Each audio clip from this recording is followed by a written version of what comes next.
Good evening, everybody. My name is Paul Koch. I am the chair of the North Andover Zoning Board of Appeals. Welcome to our meeting of March 9th. We'll first call the meeting to order with a Pledge of Allegiance, and then I'll run through the roll, some announcements and procedures and stuff. So if everyone will please rise and recite the Pledge of Allegiance with us. I pledge allegiance to the flag of the United States of America and to the republic for which it serves, one nation, under God, indivisible, with liberty and justice for all. Thank you. I think that sounds with serious technology presentation. Nonetheless, call the roll. I'll go up roll. Frank Killalay. I'm here.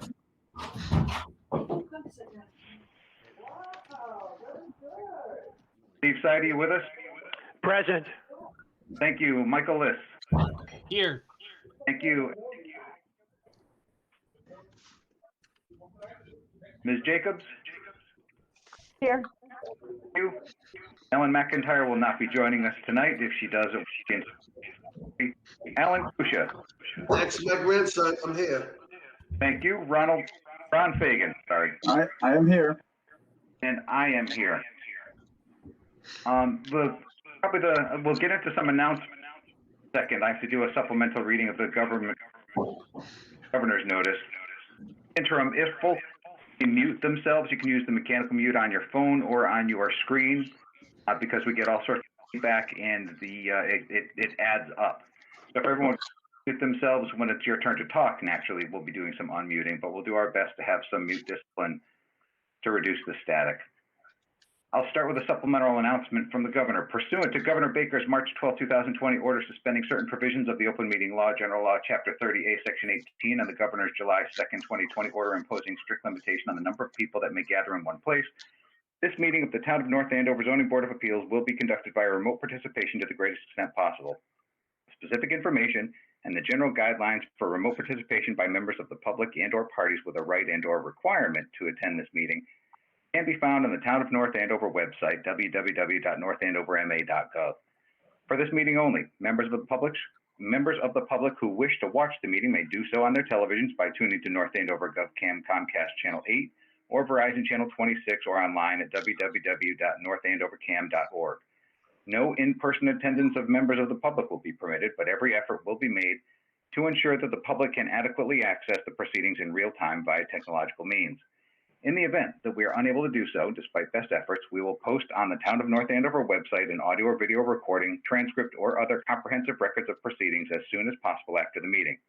If the public would like to participate in public hearings, please email your question or comment prior to or during the meeting to the zoning administrator. Her name is Jennifer Battersby, and her email address is jbattersby@northandoverma.gov. I will spell it out. J-B as in boy, A-T-T as in Tom, E-R-S as in Sam, B as in boy, Y, @northandoverma.gov. A question or comment will be read during the proceedings and responded to accordingly. A copy of the application and supporting documents are on file in the Zoning Board of Appeals, 120 Main Street, North Andover, Massachusetts, and may be viewed on the Town of North Andover website at www.north. A couple of other announcements that follow that, covering a little bit of the ground rules and appreciation. I say at every meeting, I open up by saying that this is an unsatisfying and cumbersome medium in order to achieve the goals. It is better than no medium whatsoever and things coming to a standstill. But I just verbalize to everybody that I share our collective frustration at this. Second item is we're using some phone lines here. So I need to make an announcement that we're being recorded. It might be obvious, but I need to say those kind of things. This is a public meeting of the North Andover Zoning Board of Appeals. Next, when not speaking, kind of covered this earlier, when not speaking, please mute your phone or mute your computer in order to reduce the amount of background noise, because it gets noisy. It all adds up with paper words, clicks of mice, even breathing, it all adds up and makes it difficult to hear each other. Saying it out loud, meet as a mute or unmute, which is *6. Pass *6 and you're actually in the meeting, then you can use the mechanical mute on your respective. On the other hand, when you are speaking, we all folks to get as close to the microphone as you can and articulate as cleanly and clearly, because you may think that you're crystal clear in your living room or your home office, your kitchen, but when it actually gets over the airwaves, it's a lot harder to hear. Please get close to the microphone and speak clearly and relatively loudly at the microphone. Last item that I'm going to add as a little heads up is variances and special permits require a supermajority to pass at meetings. In other words, generally speaking, we have 5 members voting, and each of these measures requires 4 votes to pass. If for whatever reason we have a bunch of recusals or absences and only 4 members are present or voting, then the matter needs a unanimous approval. It needs 4 votes no matter what, whether there are 5 folks voting or 4 folks voting. Any votes that are less than 4, matters rejected and requires a 2-year waiting period before refiling. So with all of that said, we're going to get into the heart of this. Have a relatively full agenda. It could be— Excuse me, Paul, can you hear me now? That's brilliant. Welcome to the meeting, Jen. Thank you. Oh, wonderful. With that, we're going to get into one last procedural thing before we get into the meat of it. We have the acceptance of minutes, the minutes from February 9th, 2021. If there is no discussion, please pipe up if there is, members of the board. If not, then we should certainly have a motion. Is there any discussion? I'll ask that question. Seeing and hearing none, and again, that is naturally a metaphorical.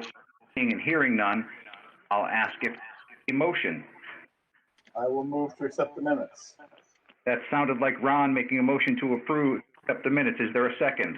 I'll second the motion. I think I heard so. Motion made and seconded. I will go up the roll. And since Ellen is not here, I'll just start at the— Frank. Yes. Thank you. Ms. Jacobs. Yes. Mr. Kusha. Yes. Mr. Fagan. Yes. And I am an aye. Of February 9th, RX. Now we are into the third item on the agenda, which is the continued public hearing of 3 Great Pond Road. I think we haven't heard in a while. There's probably been some action. Caffrey is on the line. If you would kindly introduce yourself, your name and affiliation for the record, and then let us know where we're at. Good evening. Thank you to the members of the board. My name is Andrew Caffrey. I'm a local attorney, and I'm here representing Laney Finbury, who is also on the call over the name Kenneth Lindauer. We were before the board several months ago, and we're seeking a special permit for residential adaptive reuse, a pre-existing non-conforming use, and also a variance or variances relative to design standards in parking and driveways for this property at 3 Great Pond Road. We presented to the board several months ago a design that had the proposal is the Grange building at 3 Great Pond Road is to be reused and made into 3 residential condominium units. The parking requirements call for 6 spaces, and we had a plan which showed 6 spaces, but 2 of them were right on Great Pond Road and would require the users of those spaces to back out onto Great Pond Road. There was considerable concern expressed by several board members regarding that, and it seemed frankly like a reasonable concern. So at that point, we asked to continue the meeting, and we went sort of back to the drawing board. It turns out that in addition to the relatively small lot that the Grange building is on, part of the agreement was also for it's about a 40 by 60 foot lot that is actually behind the rectangle that the Grange building is on. So we were able to reconfigure parking spaces such that the 2 spaces that were on the roadway and called for backing out onto the roadway have been eliminated.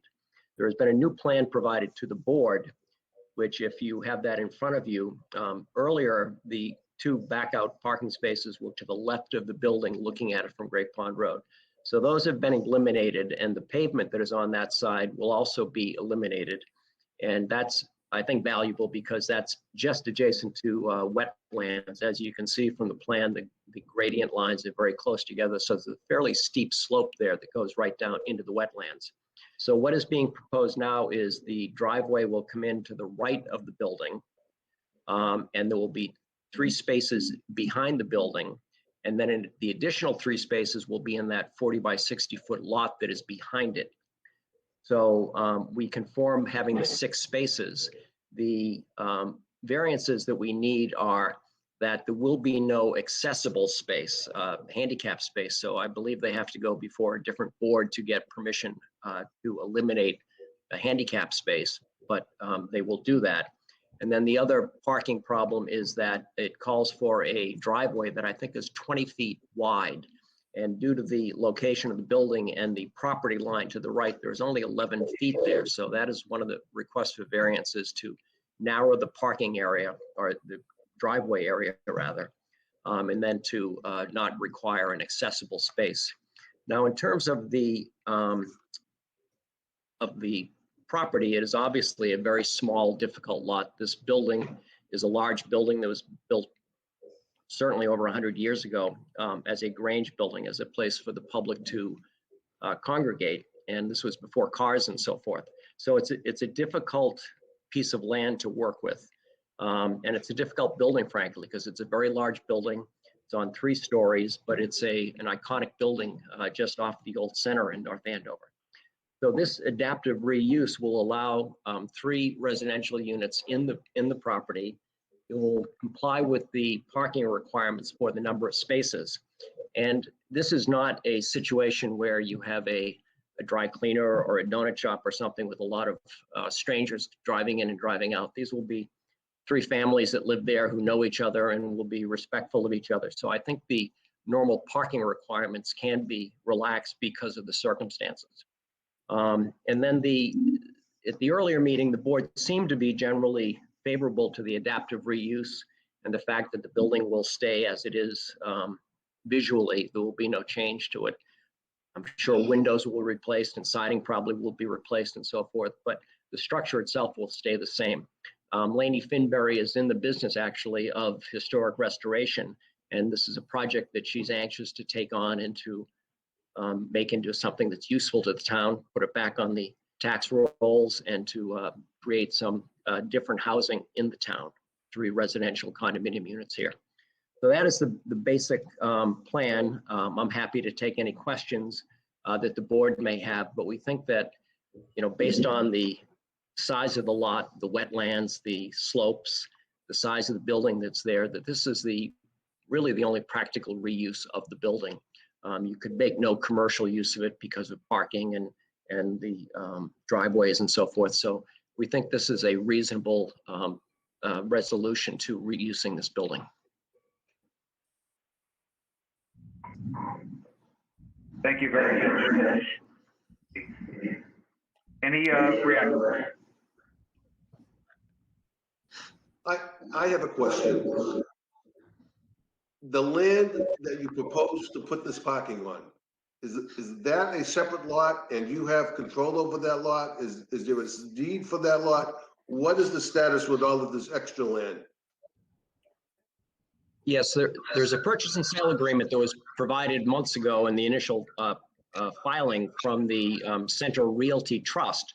And it's actually 2 parcels of land. And frankly, I knew it was there, but I overlooked it. It didn't seem to me to be of any real value to anything. So yes, that is part of the purchase and sale agreement that is in the package that the board has. And that's part of what is being sold from Center Realty Trust to Lainey Finberry. So it is actually part of the project. I don't have a copy of that, quote, other piece of land here. Maybe I lost it, maybe I misplaced it. Does anybody else have a copy of that lot? That I'm talking about? I think the plan was circulated last week or so to the board. And if you're coming in from Great Pond Road to the right of the building and you go straight ahead, it's shown by a black line, but it's that lot, that's 40 by 60 foot lot behind the building. I have the plan with the additional parking, but I want to see a plot plan of the land where the parking is going to be, specifically just that land. I'm sorry, I don't understand the question. You see the 3 parking spaces outlined on that plan, right? I do. And I totally understand about the parking. However, I don't have a plot plan of just that extra lot. So I can see where the dimensions are. Okay, well, if you give me a moment to find what I filed with the board months ago, I think part of that was the purchase and sale agreement that included a plan showing that land.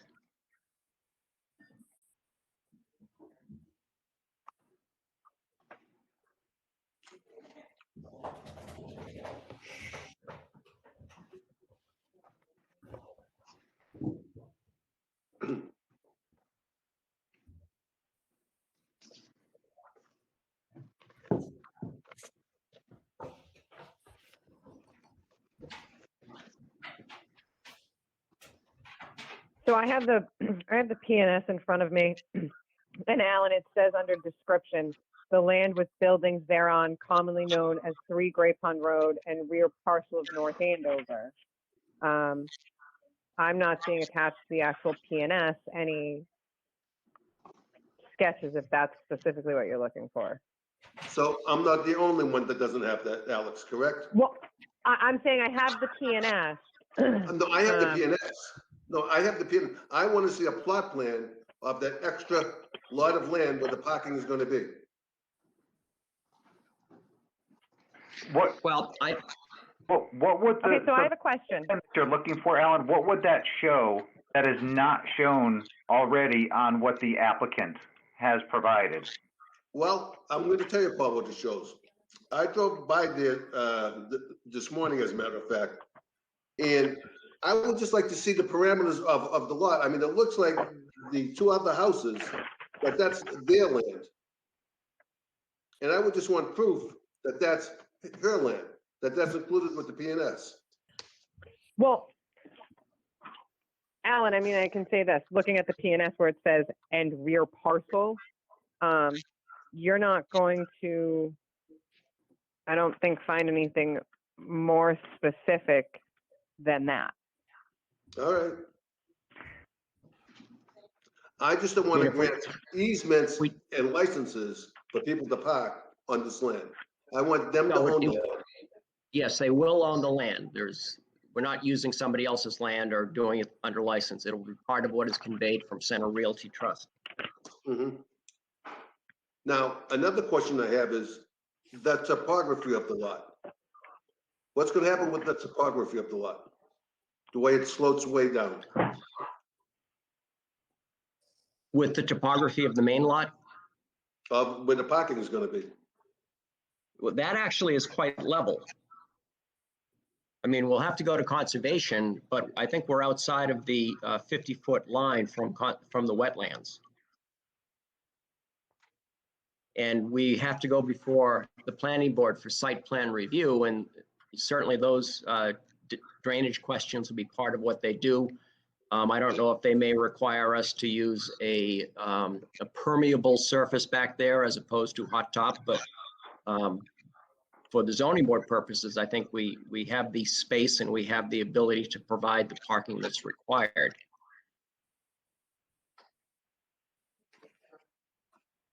Can I say something? This is Paul Hutchins, the building commissioner. I've got a call earlier from the Old Center Historic District Commission.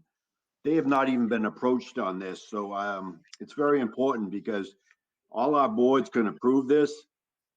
They have the final say. They approve parking, they approve the fences, they approve the stone wall.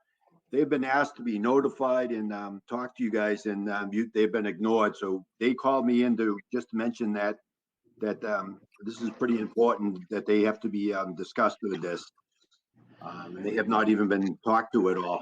So they are as important as zoning and planning and conservation on this. So I just wanted to pass that on, that they really need to get involved in this, and you guys really need to talk to them. I don't know that that is accurate. I don't know who you spoke with or whatever else, but Ms. Finbury tells me that she's been in touch with them about this. I talked to the chairman, Paul Zonian, and Let's define our terms if we could, and let's avoid some pronouns just for a minute or so. Who's the they and the them, Mr. Hutchins, and Mr. Caffrey, who's the they and the them on your end? Well, as I said, my client is Laney Finbury, and she's in the business of historic preservation, and she tells me that she has been in touch with them about this. Who's the them, please? I'm sorry, the Historic Commission. So I talked to the chairman, who is I Paul have been in touch with Azonian, the North and Andover. he just contacted me about an hour ago and said that they have not had any discussion with you about this or any plans brought to them or anything of what you're doing on the outside. It's a little early for that. Well, again, I question whether that's true or accurate, but if we need to deal with them, clearly we will have to deal with them. But at this point, we're before the zoning board, asking for special permits for adaptive reuse and some variances for the limitations of the land.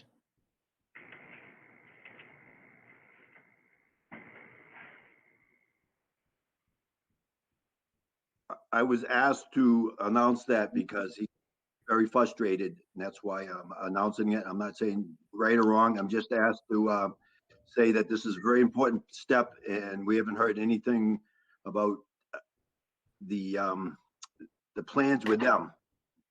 Understood. Hey, That's all. Paul, I apologize that you got caught in the middle of this thing. Thank you very much for transmitting the message. And I have every expectation that if someone has something to say, they can certainly appear or send something to Jen. This is not to suggest that I don't believe anybody, but it's really hard to be the messenger on your end. I totally get it. Mr. Caffrey, I guess I will just rewind probably about 3 or 4 minutes and say perhaps one of the confusions I think that I'm sharing with Alan is in looking at the new plan that's submitted. We have the nice big bold outside, the lines appear to be designating zone R3 and zone B1. And my eyes are drawn immediately to that, thinking that that is the actual, the parcel that we're talking about, the applicant's parcel rather than a zoning parcel.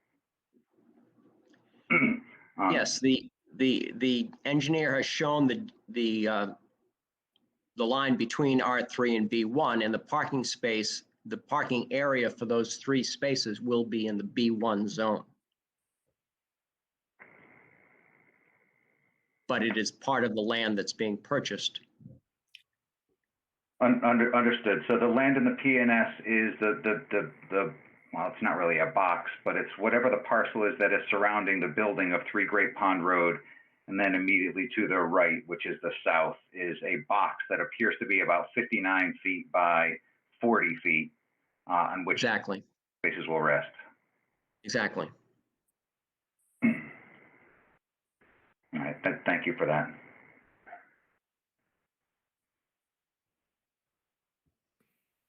Any other questions, concerns from the board? Just a clarification. I just want a clarification that therefore the 3 parking spaces aside, the only zoning relief that you're looking for now is the 11-foot driveway. Yes, that is one of the needs for variances. There is only 11 feet between the building and the property line there, and the zoning requirements, I think, are 20 feet, which again is more of a commercial setting. The fact that we have 3 units and requires 6 spaces put us into sort of a different category, but I suggest to the board it's more of a category for commercial setting. And this will not be a commercial setting, as I said, like a dry cleaner or a donut shop where unfamiliar people are coming and going. These will be 3 families that are living with each other and hopefully respectful of each other. So I think that the 11-foot driveway should be sufficient to let them in and out. Right. I'm having trouble just following the bouncing ball. So I just want to make sure the 11-foot driveway is the only thing that is now on the table.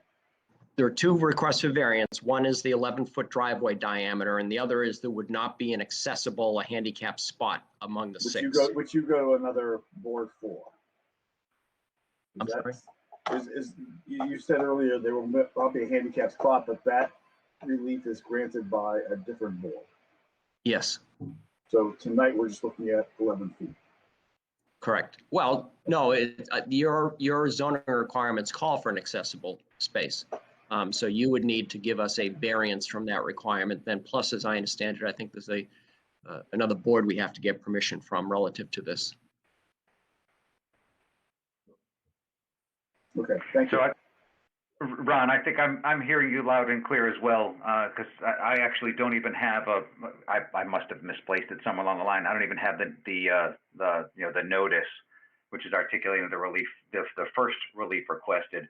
So perhaps it's appropriate to ask Attorney Caffrey if you would send an email to Jennifer Battersby, outlining the relief that is needed, kind of in notice form, because if and or when we get to a motion on this, it's way better to read something rather than to have Mr. Clerk try to make something up on the spot. Okay, well, I think perhaps in the application, in section 3 of the application, we say the petitioner requests relief from the design standards for parking in driveways with 6 parking stalls. The bylaw requires the driveway to be a minimum of 20 feet wide for two-way use. Due to the size and topography of the lot and the location of the current building, this width is not feasible. The proposed driveway will be 11 feet wide. Due to size constraints, accessible parking 8.4B and minimum distance we now meet, accessible parking is not feasible. So I think in the application, we have specified what we need. And the new plan also in the bottom corner lists variances requested. Section 195, 8.4B, accessible parking facilities. Section 195, 8.5C3, minimum driveway width. Right, and but you see, that lengthy explanation is not going to be able to be, broken down very easily in motion form by a board that is remote. So to the extent that you can put something together that looks an awful lot like the relief requested in the legal notice, so that we have something to read and discuss, that would be really discussed, but at least to read aloud. Paul, can I add something? In the paperwork that I have, he's looking for relief for handicap parking, and I don't see any variance looking for a relief for handicap parking.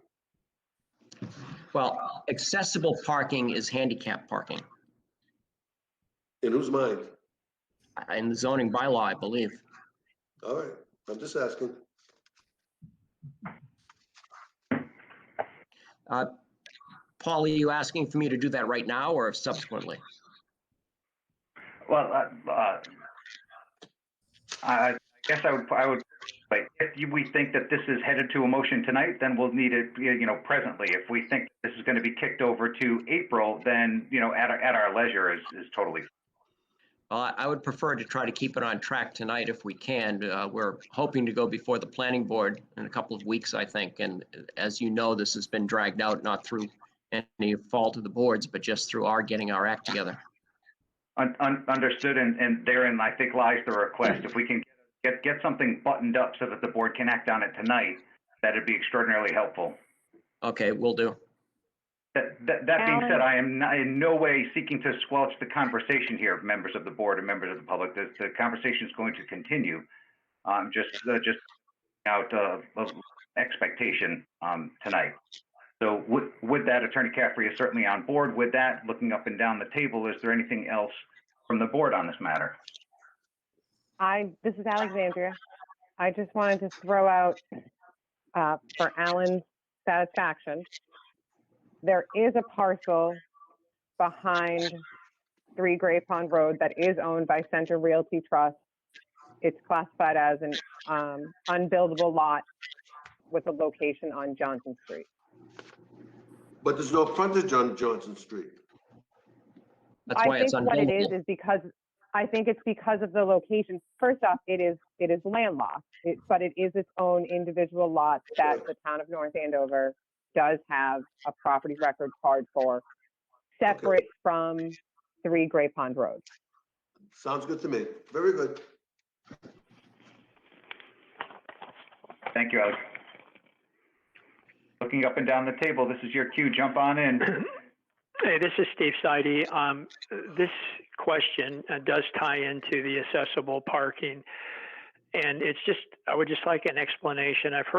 We know these are three condominiums, three condos, and there's been comments about, I'll say the compatibility of these people and hence not the need of accessible parking. And so I would just, is that because these people who are purchasing these condos know each other? I mean, so you're making, with the comment that you're making, I'm not going to try to speculate. I'm just inquiring why the mitigation is referred to with the accessibility based on these people knowing each other. I think you're confusing two things. The request for a variance from an accessible parking space is really a request that there need not be a handicap space. So accessible is not having anything to do with the 11-foot driveway. My point about the 11-foot driveway is the design standards for a 20-foot drive, two-way driveway is more of a commercial setting. Again, with a dry cleaner or a donut shop and people coming and going. And my point is that I think the design standards of 20 feet can be relaxed under these circumstances because you'll have three families who are living with each other in part of a condominium association who will be going out in and out of that 11-foot, I suppose, one-way driveway. And so I think that's one of the reasons that the board can relax the design standards is that the design standard is really for a commercial setting as opposed to a residential setting.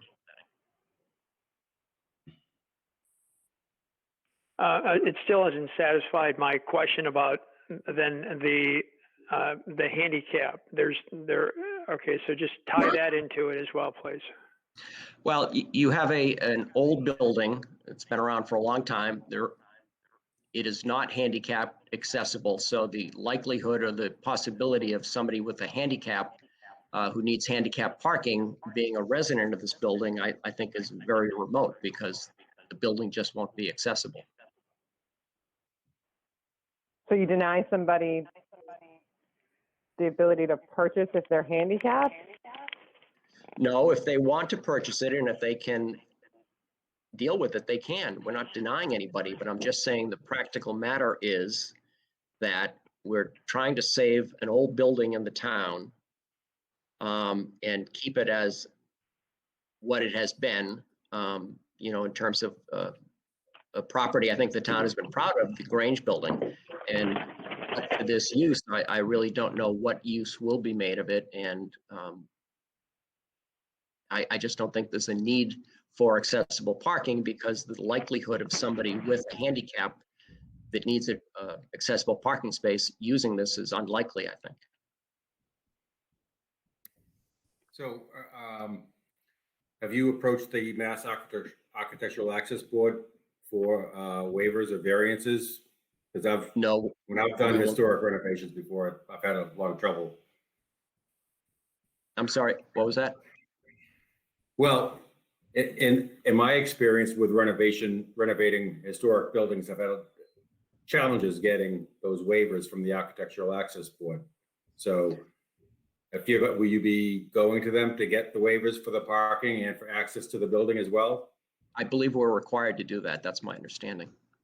Right. So if we were to issue this this variance for the parking, could we make a contingent upon you getting approval from the Architectural Access Board?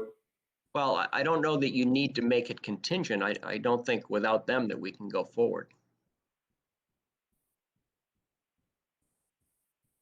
In other words, it's already contingent upon that. Correct.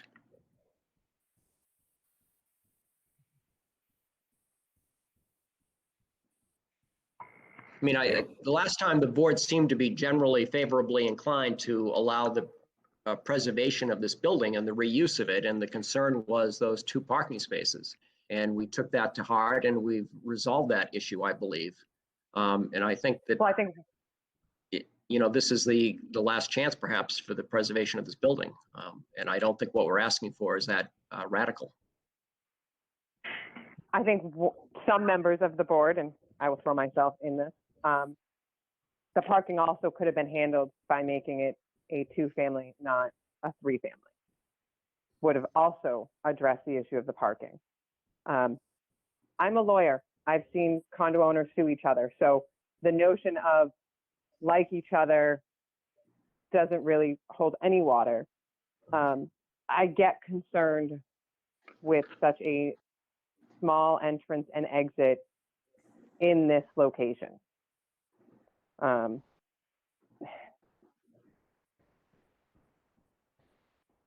I look at it on paper and I see a disaster, just like I think many of us saw a disaster in terms of reversing out onto Great Pond Road.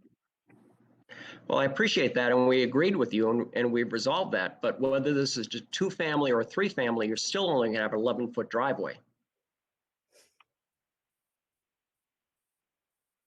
You are, but it's less cars. I mean, that also, it solves the issue in terms of a handicap spot, if the board would even address that, but it's still just less cars. And I think it comes down to the less the cars, the better. Well, you've got a certain amount of volume in this building, and you could say, well, make it a 1-family. I mean, it's just not practical. And I'm not pushing for that. Well, I'm not, I know, and but I have. There are 3 large floors. They would each be their own unit, and I don't think it's just not financially feasible at 2 units. It just doesn't make any sense. So I don't know. It's up to this board at this point to decide whether they want the building preserved or whether they want it to fall down, I guess. So, Alex, can I say something? Sure. We have an old pre-existing building that there's almost no practical use for. These people want to go in there, invest some money. Mr. Caffrey, I had wished you had presented this plan in the original application for the parking, instead of the parking on the side. So do I. I have no problem with what you're trying to do. You're trying to save the building. I'm sure that 3 units is what makes it work, financing wise, money wise. What other use do we have for the building? If we don't allow this, the building sits vacant or it gets knocked down. And I'm sorry, Okay, that so notion of what if, and this is what's going to happen, it doesn't fly with me because I don't make But decisions Alex, based what off of. other use is there for this building? Okay. He's I'm not provided saying the parking. I'm not saying there is a perfect solution. I'm not saying there's a perfect solution. I get that, but not everything has a perfect solution. Not everything has a solution that's going to make everybody happy. Just like there may be a solution that doesn't make all of the members of this board happy. Why can't you do an entrance and an exit, an entrance on the right and an exit on the left? Well, then you have to drive through the 3 parking spaces behind the building, and it adds more pavement and more impervious surface. I mean, Mr. Caffrey, Tony Capichetti with Hayes Engineering. Yeah, hi, Tony. How you doing? So I apologize. I didn't have a link to get in. Jen was kind enough to just send me one. I was listening to the hearing. As far as this one-way circulation around the building, we did look at that. However, we have to contend with the Conservation Commission, and their 25-foot no disturb buffer is very difficult to get a waiver to. And we would have to violate that, although we wouldn't go much closer than what it is existing. We'd still have to do that. And my feeling is the Conservation Commission would be unlikely to do so, although if the board was to recommend that, we could use that with conservation. But what we're trying to do is balance the amount of impervious area that's on the site existing. We're within about 500 square feet of that, while providing parking. And I know there was the question on the accessible parking. The reason why we didn't propose an accessible parking is because there's no way to get what's called an accessible route. That's a route that can't exceed 2% from that parking space to any accessible doorway. You'd have to go up the driveway, and the driveway is about 5% in the existing condition and stays that in the proposed condition. So there's no way to comply with that. We could add a 5-foot strip next to one of the spaces to make it meet the definition of accessible, but then it would not meet the AAB requirement for the accessible route to the front door. Why can't you add more parking? Why can't you add more parking on this additional lot where you're now proposing those 3 parking spaces? So it looks the like additional there's lots, massive amount. well, it does, but it doesn't. So the width of that lot is 40 feet in width. So to have your regular parking spaces 24, is 18 feet in depth with the 24-foot backup width. So you would need 42 feet to make that work. We could rotate the parking 90 degrees if the board was in the mood to grant the variance for parking size to go to 17-foot space with, say, a 20-foot aisle width, although that does become tight to park in. So we're trying to minimize the amount of relief being sought and use the land, being aware of the no disturbance and the no build. And again, we have a 25 and a 50-foot to contend with on that. We have a small kind of encroachment into the 50-foot no build, which we think that would be a reasonable buffer because we're going to remove all the pavement on the left-hand side of the building, which a good portion of that is within the 50. So we're going to present that as a trade-off to the commission when it goes there. Okay, work with me here because I don't draft these sketches and. No, I understand. Why- I'm willing to. Why can't the parking spaces be so that they're running from basically going back and forth toward Johnson Street versus Great Pond Road? Because it looks as though you could fit another 2 parking spaces, and then you're able to get those 2 parking spaces off to do a U. We don't That's have not feasible. The depth of the lot. So like if you look, it says 40.05 feet deed and 40.0 feet deed on the plan. That's the width of the lot. With an 18-foot deed. What's the 61 deed? That is the length. So you would need to be able to access that through the center, which we can't do. If you were to run parallel to Johnson Street like you're suggesting, you would need 18 feet for the space and 24 feet for the aisle width, totaling 42 feet. And that's not including any grading. So we would need additional relief if we were to do that. If that's the direction that the ZBA wants us to go, we're fine with requesting that additional relief if you feel that that relief is better than the current request.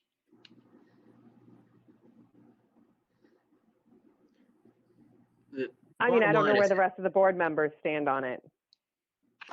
Well, Alex, the other thing I'd like to bring up is now you're introducing more cars that would be pointing either their headlights or taillights directly at the 2 residential houses at 6, 8, and 10, 12. This way, the headlights are kind of going off into the wetlands and not.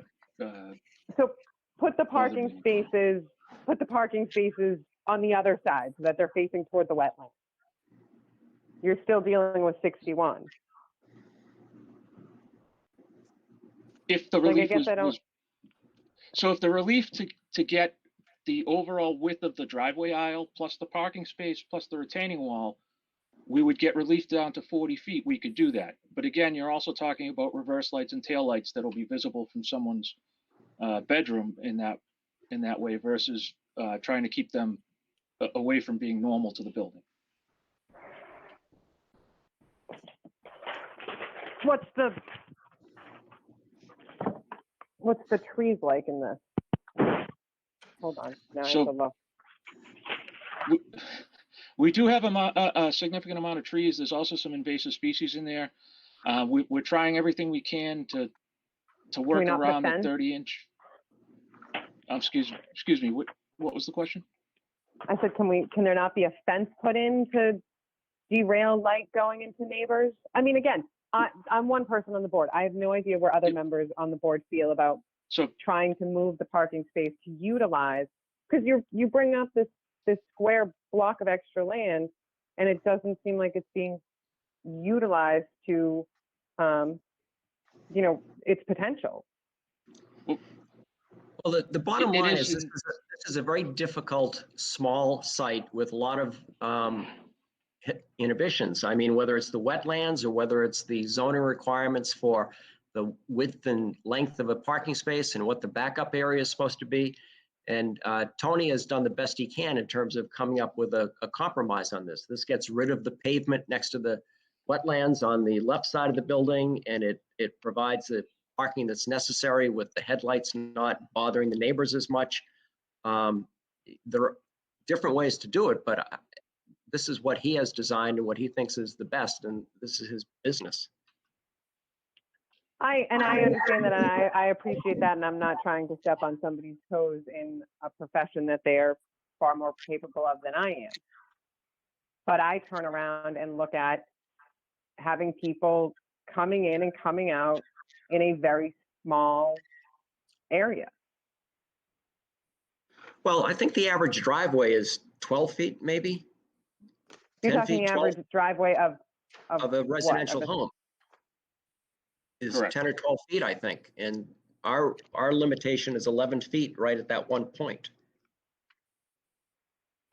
Yeah, so let me just interject, because Alexandria, this might be more for after we close the public part of the meeting, but since you asked, I guess I'm not on the same page as you are with this, only because I think, people go into these situations kind of knowing what they're buying. And assuming that we grant an 11-foot driveway, people will understand that that driveway may be narrow, and they will be aware of that. And hopefully they will be a little more cautious than they'd be on a 20-foot driveway. But again, that's something that the buyer would take into consideration. So I guess the short of it is I just don't see it as large an issue. And I'll agree with that. I'll probably, this is Paul, and I'll probably straddle the fence on this one because I'll suggest that I stand with Alexandria on the concept that parking is something that needs to be managed, because I can't imagine anything else that will create more stress on this lot for the future residents than this awfully snug parking area. And the other side of the fence that I'm straddling is I don't see a better way, frankly. I feel like I'm kind of giving up a little bit in that regard in trying to be a guy who's improving this thing. But I was initially very much attracted to Alexandria's idea of the three spaces that are parallel to Johnson Street. So in the air quotes new lot, I was instantly attracted to the concept of flipping those three so that they are perpendicular to Johnson Street, of just kind of reorienting them in the air quotes new lot, and then was like immediately dissuaded from that when the idea of headlights kind of came up, because that is these parking spaces like 12 feet from the rear of these two neighbors on Johnson Street. So I look at the three spaces on the new lot that are parallel to Johnson Street and say, well, what could we do? What could be done differently? And it doesn't feel like there are a lot of options. Talked about reorienting those three spaces. And then I heard Alexandria say, well, maybe we're not maximizing the utility of the air quotes new lot. Perhaps we can find more somehow. I don't know what that means. Maybe make these spaces longer, or make them, go a little bit further to the air quotes rear, the southern boundary of the new lot, give some breathing space. But and then there's always a but in a guy who is straddling a fence, and the but on that one is now we're creating more impervious surface, and we're getting rid of more air quotes open space, whatever the trees are. So I guess in my mind, maximizing the utility of the new lot, this is a great new plan with a great new parking solution that solves an awful lot of problems in the parking category. Does it create a couple of new ones? It may, but it feels like they are merely logistical rather than kind of fatal problems. And folks who are buying are going to see this parking field, for lack of a better word, or this crowded driveway, and are going to decide for themselves whether or not they want to live in a historic structure in the center of town and just perhaps be bothered by getting in and out of their spots. So I get that is an awfully long way of saying look, I don't think that I'm an enormous fan of any way that the parking could go here. And in the same breath, I'm an extraordinary fan of trying to get this building repurposed. And I would be a guy willing to swallow an awful lot of logistical or practical problems for residents who are knowingly buying their way into this residence. Let them sort it out that way. I mean, it very well just may be reflected in the price points that the developer can get out of this. So anyway, I'll shut up. Thank you all for listening. Paul? Do I have this right that Center Realty Trust also owns the lot on the corner?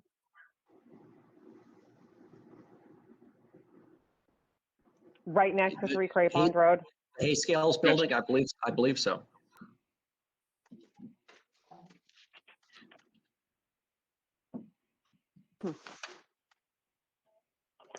Okay.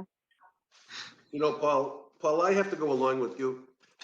This is an old building, pre-existing, built long before any zoning bylaws. And a property like this needs relief. And that's why this board is here, to give relief if needed, if warranted. And I believe it's needed and it's warranted. Or else, what are they gonna do with the building?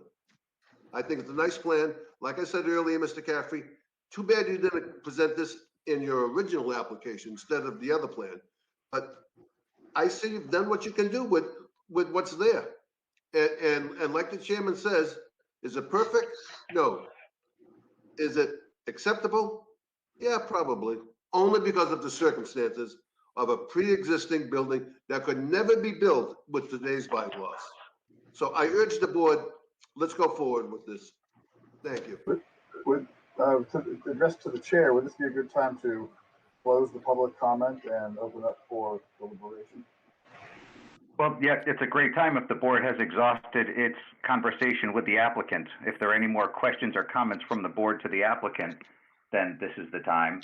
If not, then certainly we would be moving to public comment.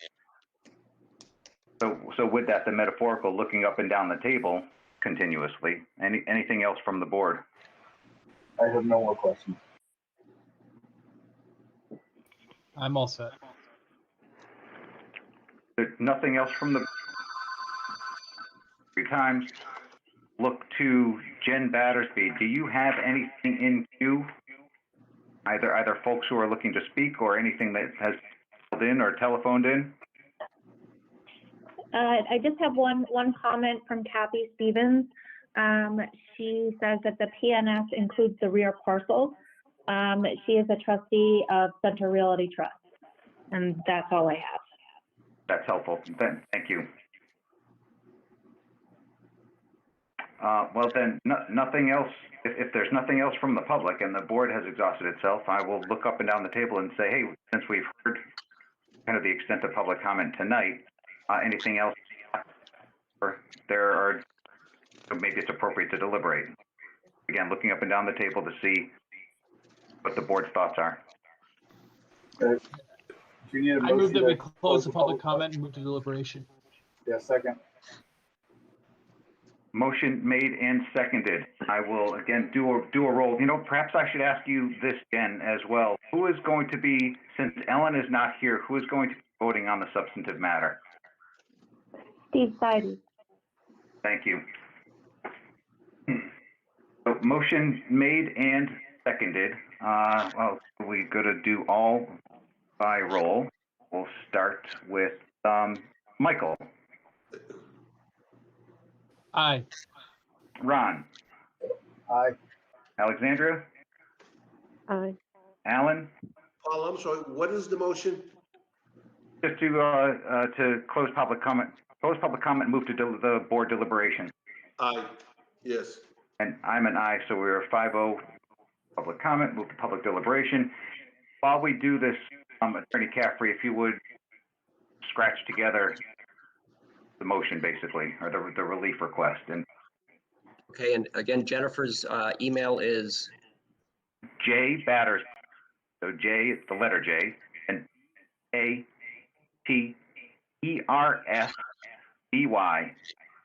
at northandoverma.gov.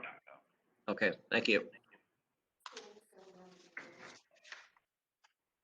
So with that, all members of the board are certainly involved in the deliberation or not. So the floor is yours, board members. Talk to each other. I think Well, I'd like to start. Go ahead, Ron. Okay, thanks, Alex. I'm going to go full out Kush on this one, and kind of agree with what he's been saying for a couple of meetings now. And normally this narrow driveway may concern me more than it does now, because this is a historical building which adds to the character of the town. I think the plan to renovate it is probably the only feasible plan. Paul, to echo what you were saying, it may not be the best solution conceivable, but it's the best solution available, and that they've done a good job with doing the best they can with what they've got. So I think this looks as good as it's going to look, and will add to the character of the town. Thank you, Ron. Who's next? Tell me, can I address the board? Should we grant this approval as requested, it still has to go in front of conservation and planning. Is that correct, Mr. Caffrey? Yes. I'm sorry, I didn't get that. Yes. Okay. So what we're really ruling on is the parking, but any conservation issues, any planning issues, they will take it up at a later point in time. Correct. Mhm. I have no problem with what's, like Paul has said, and like Ron has said, is it perfect? No. But what are you gonna do? It's a pre-existing non-conforming building that was built long before zoning laws. And I think the plan that's presented is something that can work. It's not the best, it's not the worst. That's it. Thank you, Alan. Anyone else?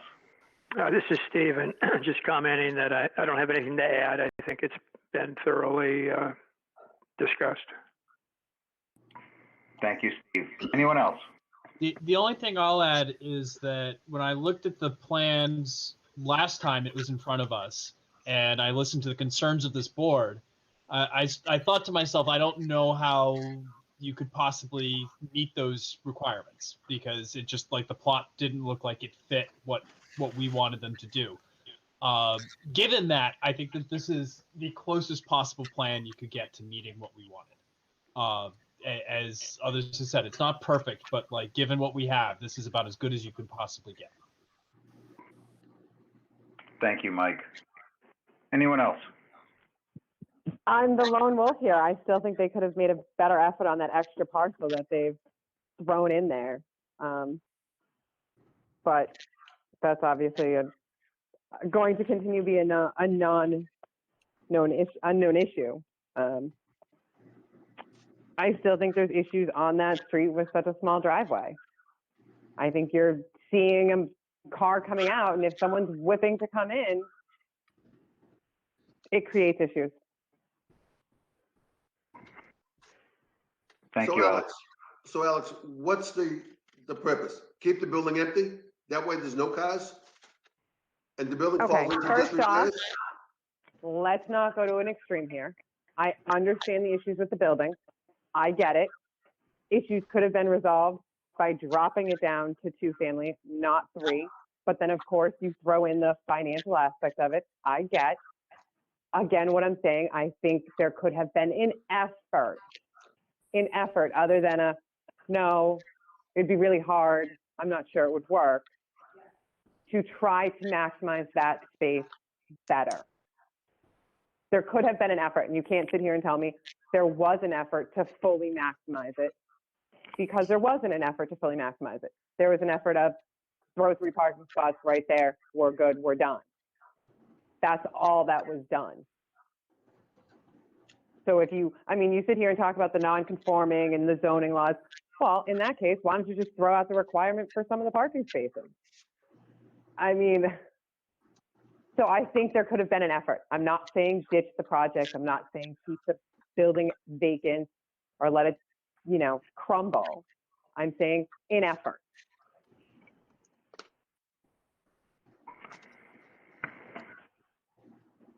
Understood. Thank you, Alexandria. Anybody else? seeing and hearing nobody else, I'll just offer a couple of comments. Try not to be a pain in the neck, which is I hear everybody. I hear you, Alexandria. Again, I hear you on the parking, and I hear the other board members on let's not have the perfect be the enemy of the good here. I am a guy who I care.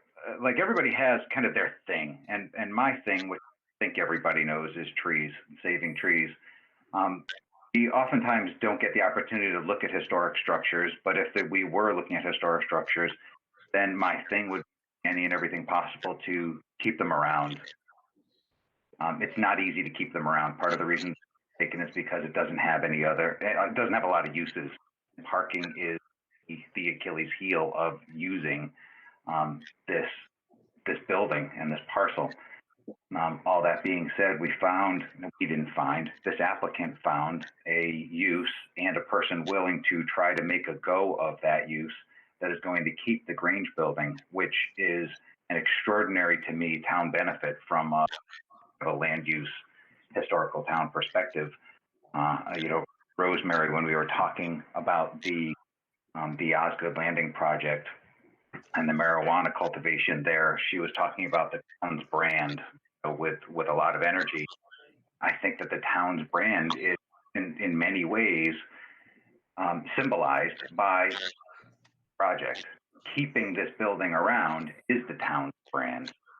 I would suggest it should, if it's not the brand, it's one of the elements of the town's brand. And so if I'm sitting to myself that parking is a struggle here, and that's an awfully narrow driveway.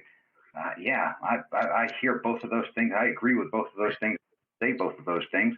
And if this were a developer coming in with a brand new subdivision, I'd kick them out in 30 seconds. That's not what we have here. We have a lot of existing problems.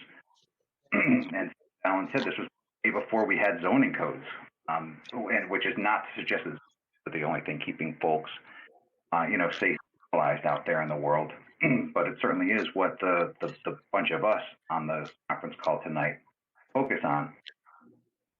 Long way of saying I am in kind of full-throated support of this particular effort. I appreciate that the applicant is willing to undertake something like this.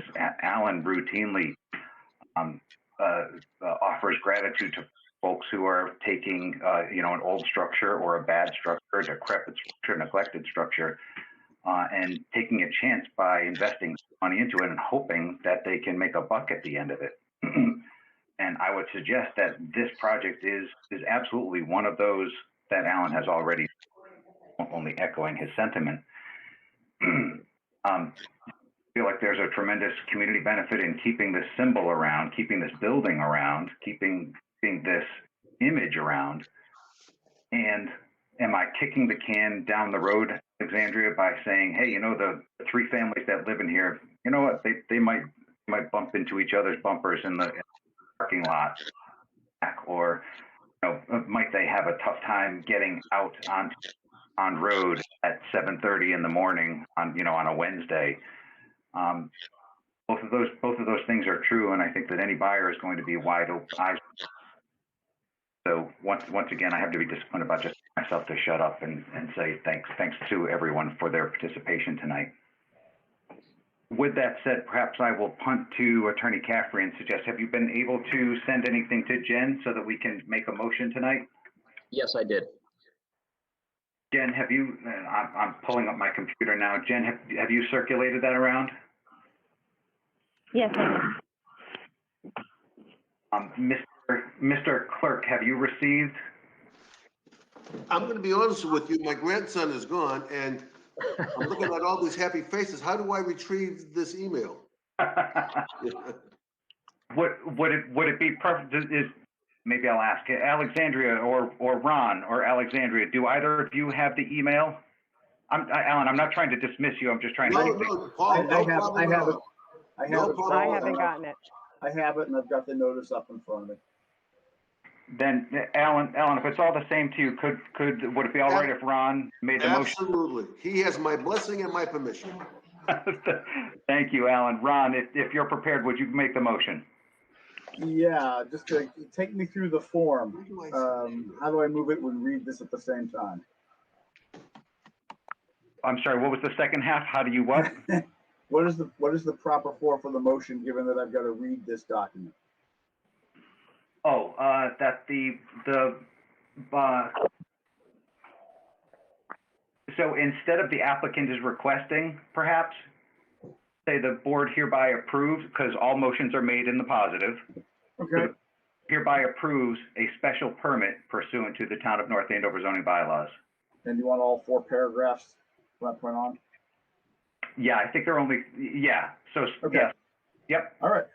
So there is a motion to approve a special permit pursuant to Town of North Andover zoning bylaws, section 195-4.33, residential adaptive reuse special permit for a multifamily home, and section 195-9.3, parentheses A, parentheses 5, pre-existing non-conforming use for the purpose of converting Grange Hall in the Old Center to a multifamily home with 3 residential units. The applicant is requesting 2 variances pursuant to Town of North Andover zoning bylaws, section 195-8.5, parentheses A, design standards for parking and driveways in the R3 zoning district for the purpose of installing 6 parking stalls for the multifamily home. Specifically, the applicant has requested a parking setback needing a relief variance of 3 feet. The parking setback proposed is 0, and the parking setback required is 3 feet. The applicant is also requesting a minimum maneuvering aisle width of 11 feet, needing a relief variance of 14 feet. The minimum maneuvering aisle width required is 25 feet. The applicant is requesting a variance pursuant to Town of North Andover zoning bylaws, section 195-8, parentheses C, parentheses 2, design standards for entrance and exit driveways in the R3 zoning district for a driveway entrance for the proposed multifamily home. Specifically, the applicant has requested an entrance width of 11 feet, needing a relief variance of 7 feet. The entrance width required is 18 feet. Application and supporting materials are available for review by appointment only at the office of the zoning department, located at 120 Main Street, North Andover, Mass. On Monday, Wednesday, and Thursday from the hours of 8 a.m. to 4 p.m., Tuesday from the hours of 8 a.m. to 5:30 p.m., and Friday from the hours of 8 a.m. to 11:30 p.m. by the order of the Board of Appeals, D. Paul Koch Jr., Esquire, Chairman. Thank you. We're just going to amend a little bit of your language there. So in the second and third paragraphs, when you said the applicant is requesting, would you just kindly say that the board hereby approves 2 variances, and then the board hereby, then for the third paragraph, the board hereby approves a variance? You going to say that? The board hereby approves 2 variances, etc. The board hereby approves a variance pursuant to Town of North Andover, etc. All right. Will that work? And then as far as the recitation of exhibits, again, this is always a challenge. I think that we can just do the exhibits as presented. If you would, however, just recite the details for the newest plan submitted by the applicant, the one that shows the air quotes new lot with the 3 spaces. Yes, I see it, and I'm looking for a way to identify it. It's a vicinity map, special permit and variance plan of land in North Andover, Mass. For the owner, Central Realty Trust. And here, land surveyor, Hayes Engineering Incorporated of Wakefield, Massachusetts. And it is dated February 25th of 2021. That does the trick for me. Thank you for that. Motion is made. Is there a second? I'll second it. Steve seconded it, so I will call the roll, starting with Steve. Aye. Ron? Aye. Alexandria? Aye. Mr. Kusha? Yes. I'm an aye, so we have 5 yeses. The relief is granted. Thank you, everybody, for your thoughtful participation in that matter. Thank you.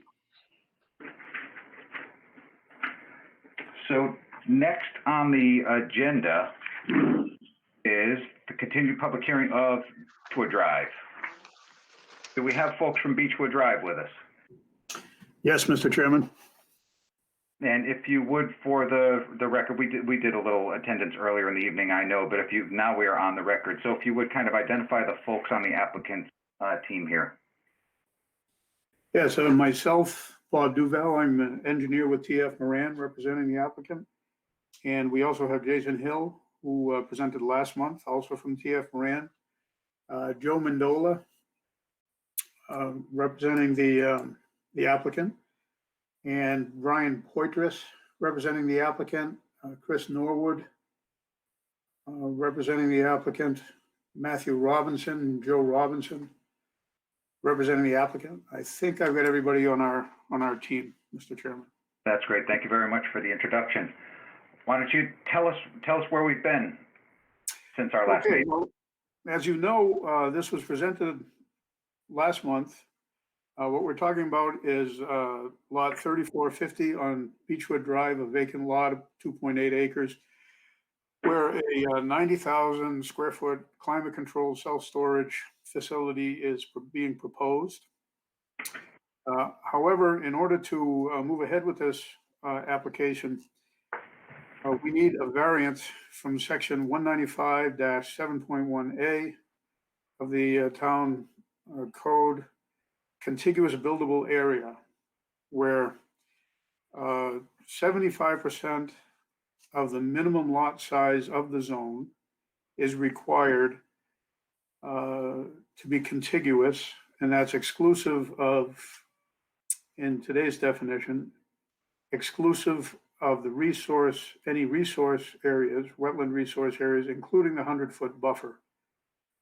And in the present case, when you make that calculation, it turns out to be 78,491 square feet, where 81,675 square feet of contiguous buildable area would be required. So we're about 3,000 square feet short by that calculation. There was a lot of discussion at the last meeting about how this came about. And so we did spend a good bit of effort looking into how this came about. And what we found was that there was no error in anybody's part, actually, either by the surveyor or by a board or by the applicant or by the landowner. What happened was, when the original subdivision was created in the early 1990s, it created, and perhaps if I share my screen, would that be helpful, Mr. Chairman, or not, because I understand there are people just on a call. So what's your preference? Should I share my screen or just describe what I'm talking about here in words? I think that both is probably appropriate. That way folks who have the benefit of the visual at least have the benefit of the visual, and the rest of us will just kind of live our lives. Okay. Well, let me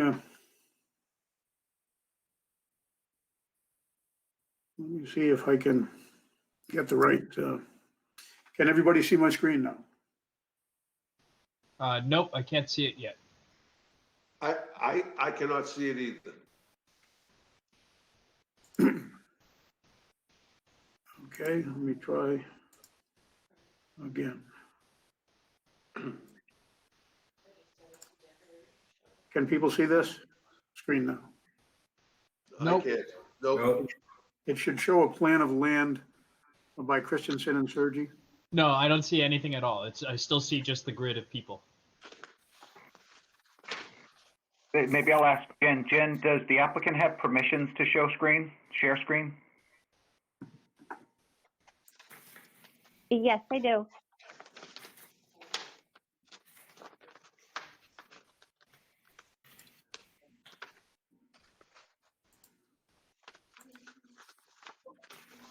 Now something's coming up. Okay, good. Just a Yeah, there we go. matter of finding the right number of keystrokes. So what is shown here is the an amended subdivision plan that's dated 1996, August of 1996. The subject lot is Lot 1A. And in this 1996 plan, Lot 1A was created at 2.8 acres. And I'm going to zoom in here to show you why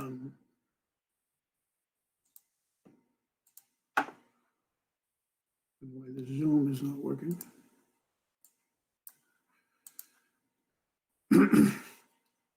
Well, unfortunately, the zoom is not working on this once I start sharing. But it does show a contiguous buildable area of 90%, where 75% is required. And that's because at the time that this plan was created, which was in August of 1996, the requirement or definition of contiguous buildable area was the entire area of the lot less the wetland resource area as defined by the Massachusetts Wetland Protection Act. And that act defines the resource area as the area bounded by the wetlands line itself.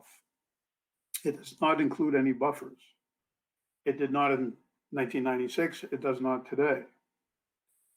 So that this lot that was created, even with the lot line adjustment, which you can see just east of the easterly lot line, where a portion of lot 2A or a portion of lot 1A was transferred to lot 2A, making lot 1A a bit smaller and resulting in the issue that we're here to talk to you tonight. But in 1996, the contiguous buildable area definition did not include buffer areas.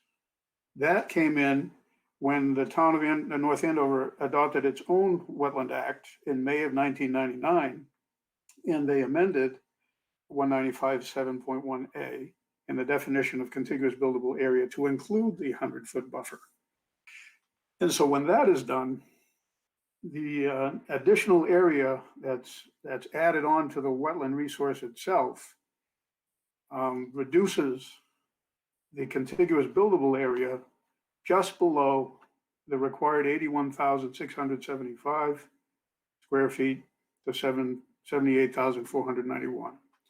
So the situation here is really more of a grandfather situation. When the lot was created, Lot 1A, and shortly after it was created, it was adjusted by the lot line adjustment plan that reduced the area a little bit in favor of Lot 2A.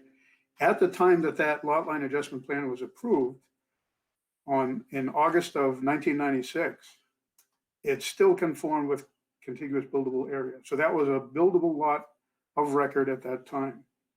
And then 3 years later, the definition of contiguous buildable area changed, adding the 100-foot buffer to the wetland. So if you make that same calculation under today's regulation, you would find that you're about 3,000 square feet short. Now, we've discussed with the building inspector about whether or not this even requires a variance. Is this a grandfather situation? When the lot was created, it was conforming. So is it existing non-conforming?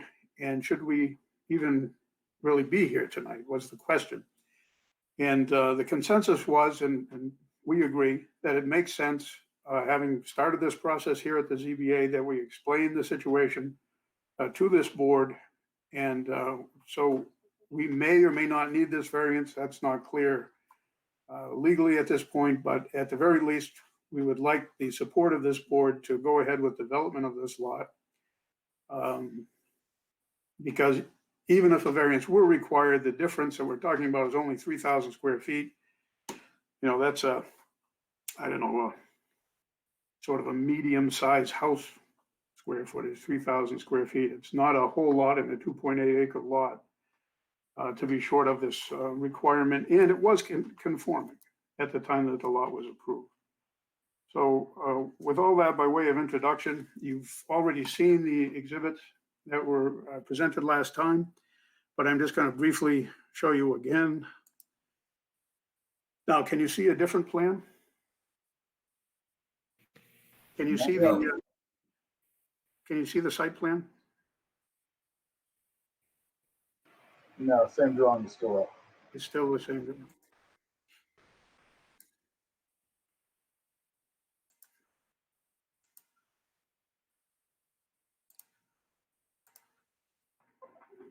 Now, can you see the site plan? Yep. Okay, good.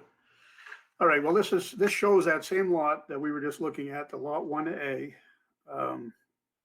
with the boundary that was approved in August of 1996. It shows how the building sits on the land. There's two driveways, one closer to Osgood Street that accesses the office building and the parking. And then there's a secure area that would access the self-storage units on the side of the building, as well as entrance inside the building to floors 1, 2, and 3. And then on the east side of the building, at the east side of the lot, there's a second driveway that accesses the second level of the building.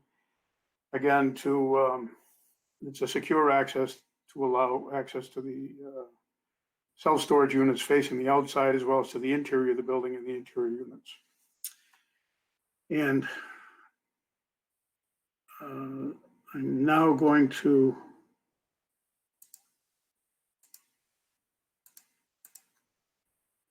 show you elevations of the building, which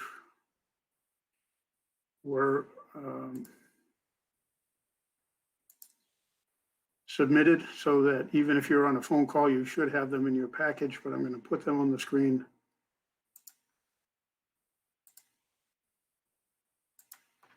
So you should now or shortly be seeing architectural elevations of the building. The top of the first sheet shows the upper driveway view looking from the east to Butter, looking west at the the east facade of the building. The second, at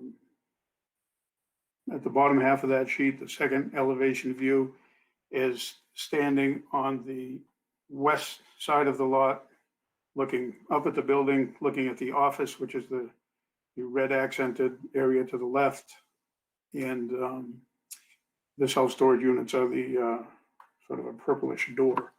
You can see that there's a lot of use of color and shape here to break up the mass of the building. And then the last two elevations are the rear elevation facing essentially the woods line to the south. And lastly, elevation looking across the street with a section through the street at the north elevation of the building. And then we have some perspective views here that were actually built with the existing topography shown in green. And you can see somewhat of an aerial view of the southwest corner on top, and then the southeast corner in the middle, and then lastly what would that be, the northwest corner, looking from the cul-de-sac essentially back down towards the office view. So that's what's being proposed here in the subject of this variance. But the variance itself, I think, is a very simple issue. It's a existing non-conforming lot, and we'd just like this board to ratify that it would be okay to build on this lot, the building that we are here showing before you. So with that, I'd be happy to answer any questions, Mr. Chairman.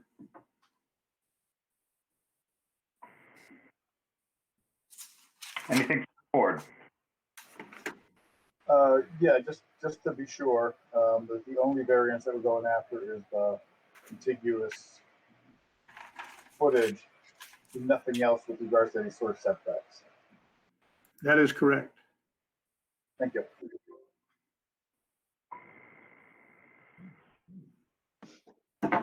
So is it my understanding via a letter by, let me,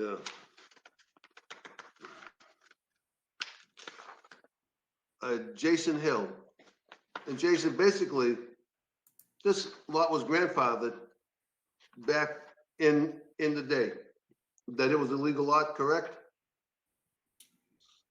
Yes, that is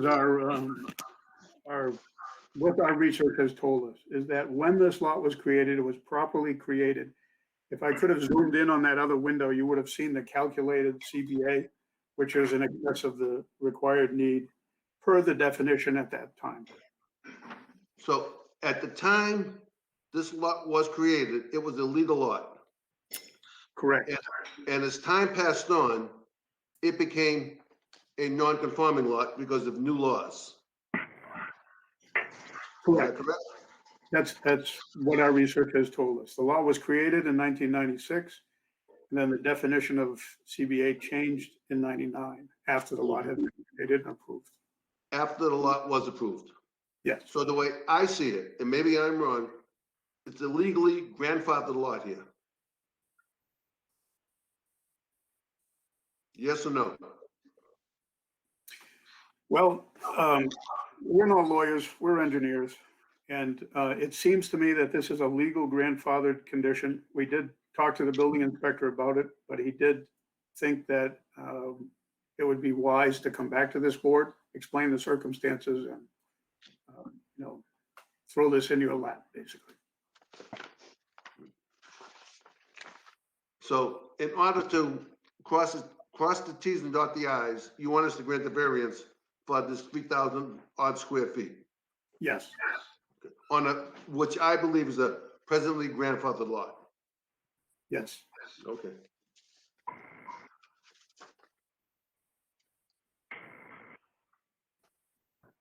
Any other board members?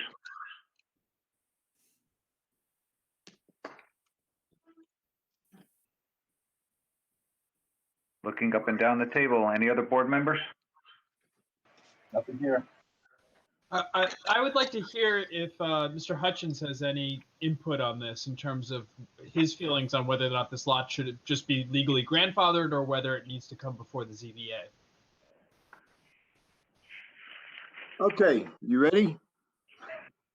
In 1986, DEP recognized the 100-foot buffer zone as an area subject to regulation, not a wetland per se, but area jurisdiction.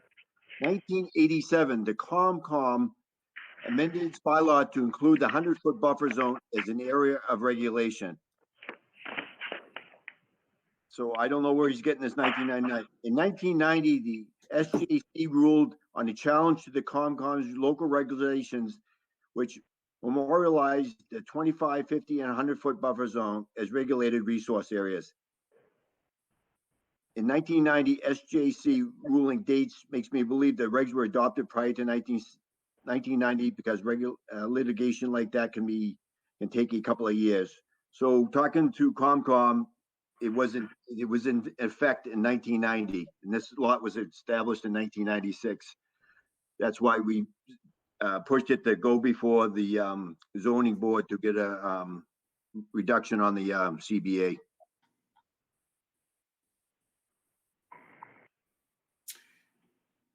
Mr. Chairman, if I could just explain our research a little bit more, the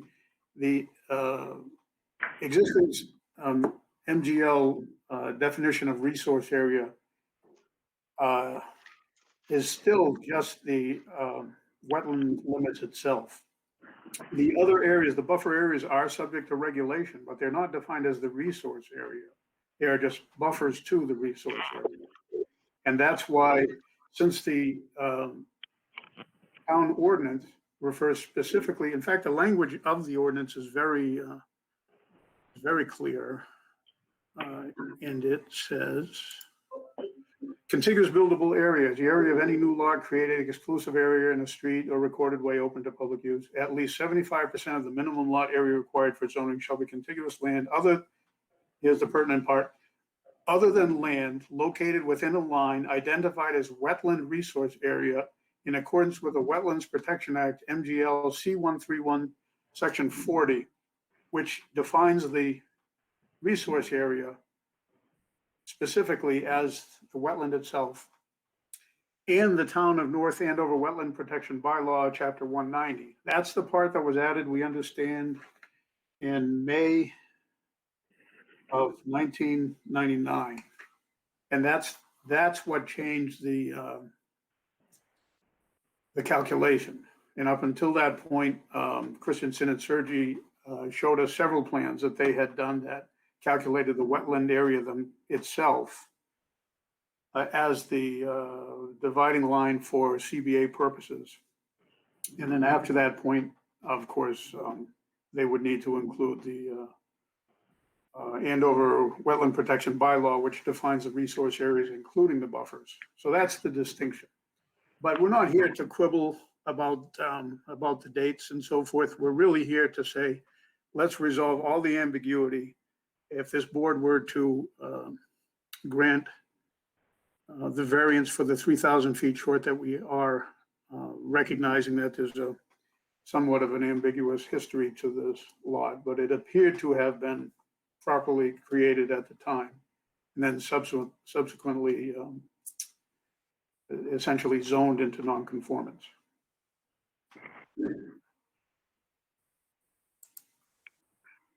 Thank you for that. And I share the sentiment.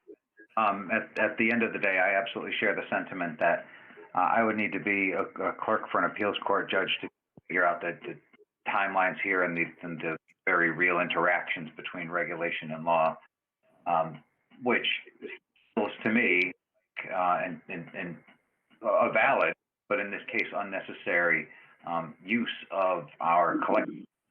The applicant here has asked for a pretty modest variance of about less than 4% of the lot area. So with that being said, when we are here to discuss the merits of the variance, I guess I would ask. There were some questions about the design features of this. I don't recall which way the commentary went. I'm only asking from an administrative point of view that have any changes been made, or are we resting on the plans that were submitted with the application along with the follow-up plans that were submitted, that we're looking at tonight, the A201 dated, February 16th. Since the plan was submitted, the design has evolved because we're trying to not lose any time by having to come back to this board. So we were designing in parallel a full site plan for submission to the planning board. That plan was submitted to the planning board. It doesn't reflect any fundamental change from what was submitted to this board, just an evolution of that design. Thank you. And for purposes of tonight's hearing, assuming that we get to a motion, we don't necessarily have too much change. We have the plans as submitted with the original application, and the plans that have been submitted for tonight's hearing, which were just the 3 pages, A201, A202, and A901 dated February 16th, along with, I think there was a sketch plan around here somewhere too. All I'm trying to do, Mr. Duvall, is to just make clear on what we're going to be motioning on tonight, what we're going to be seeking to have approved. Okay, correct. I understand. All right, so now again, metaphorically looking up and down the table at the board members, anything else from the board for the applicant? Any and everyone? I have nothing else. Nothing for me. You, Ron, thank you. I'm all set. Brilliant. I'm all set. Michael as well, did I hear an all set? Yep. Alan? Mr. Anything for the applicant before we move to deliberate?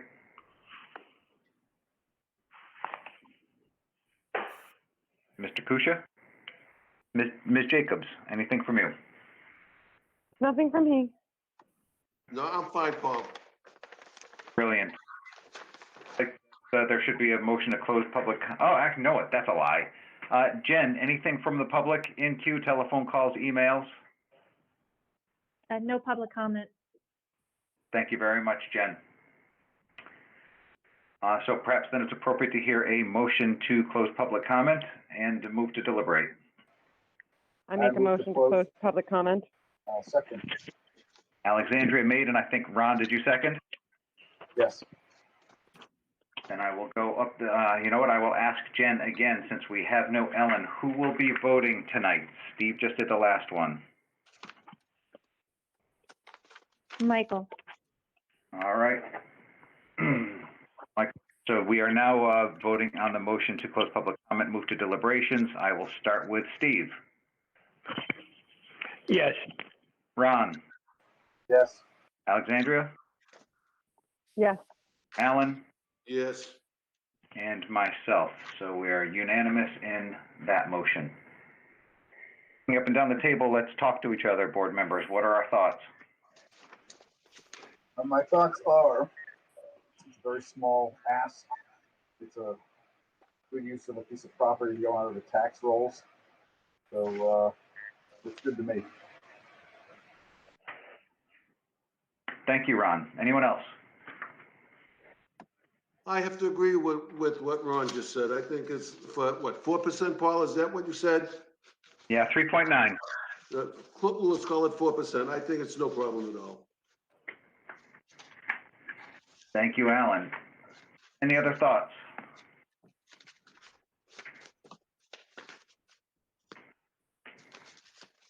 All right, I'm happy to move along. Seeing and hearing no other thoughts, give you one last call, going once, going twice. Anyone? All right, well, Mr. Clerk, are you prepared to make a motion? I make a motion to approve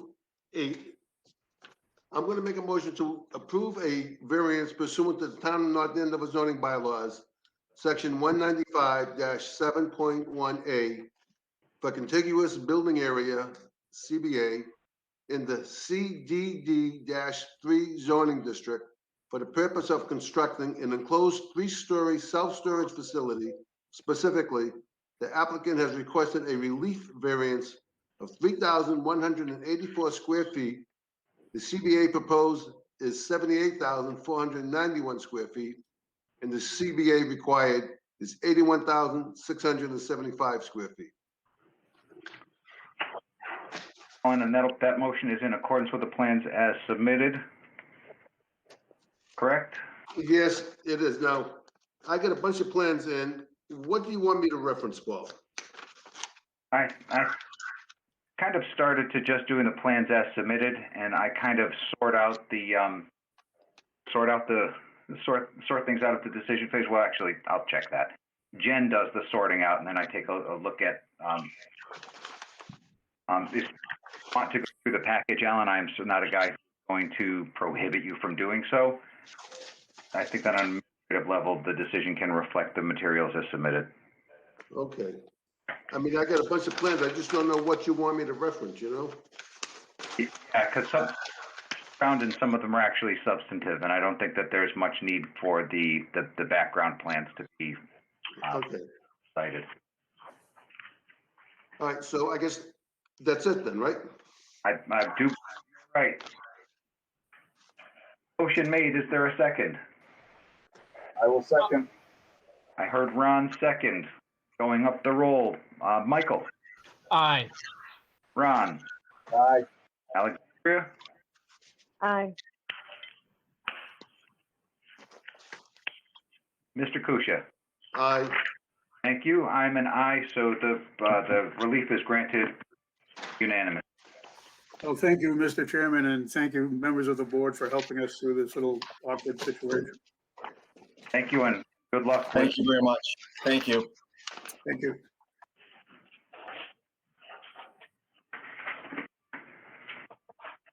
Okay, if I've got things right, then the next item on the agenda is new public hearing, 25 Dudley Street. Do we have folks from 25 Dudley on the line? Yes, Amy Almarico Leclerc. And thank you. Just you tonight? And Thomas Leclerc is on here as well. Okay. Thank you very much. Tell us what you've got. We're requesting a special permit to use a converted carriage house as an in-law suite, as was approved by the board for the previous owners, and then also a variance because I believe it's the percentage of the space. The in-law suite is a greater percentage than is the typical construction of an in-law suite, and it's fully detached.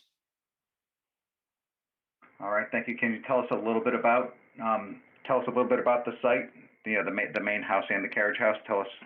Sure. So the main house is everything is on the property of 25 Dudley Street. The main house, I believe it was built in 1895. We purchased the home in December.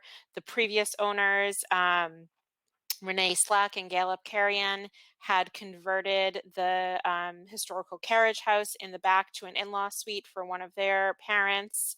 And we are asking to use it for the same purpose. I'm asking to use it for my father's residence.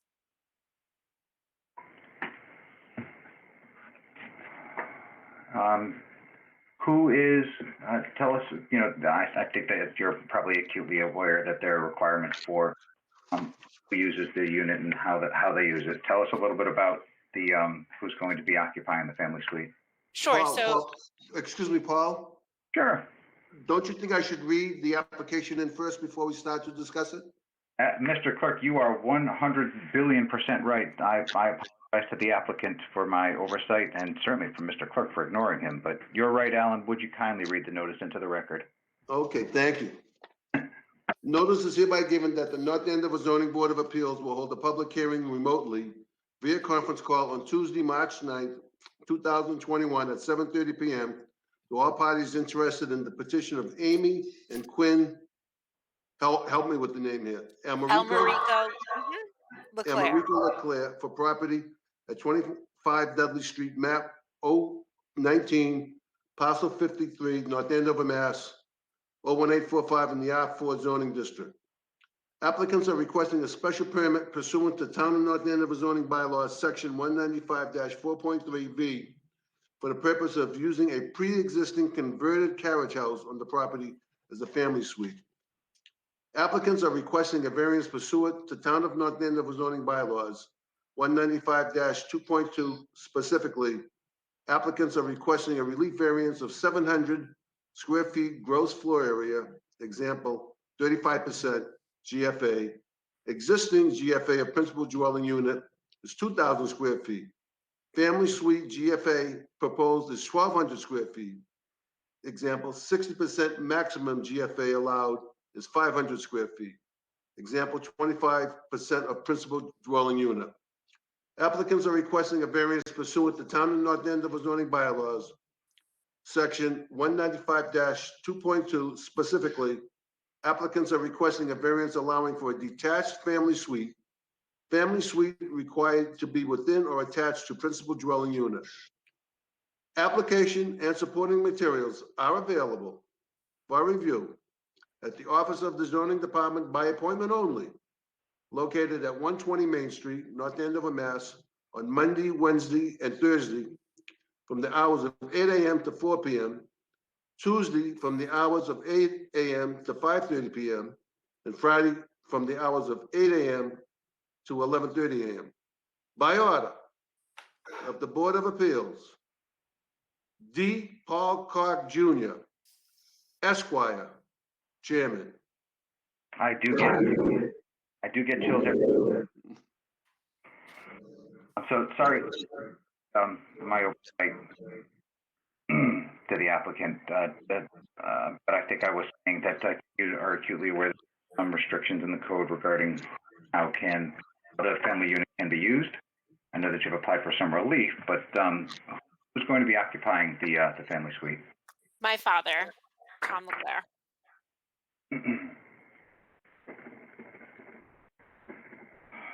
Okay. Excuse me, so that's one person, a person? Yes, one singular person, yes. Are you aware that when you purchased this property, that there was a variance given to a family suite in that carriage house? Yes, but we were made aware that expired with the deed, basically, and that we would have to reapply as the new owners for the Okay, same you variance. understand that. Very Yes. good. That's all. Yeah. I just wanted to make sure that was clear. Yes. Mhm. Now, the first thing I have to say is we need the pre-existing family suite is what, about, I'm looking through the old variances, approximately what, 330 square feet? I believe it's 1,200 square feet. No, that's what you're asking for.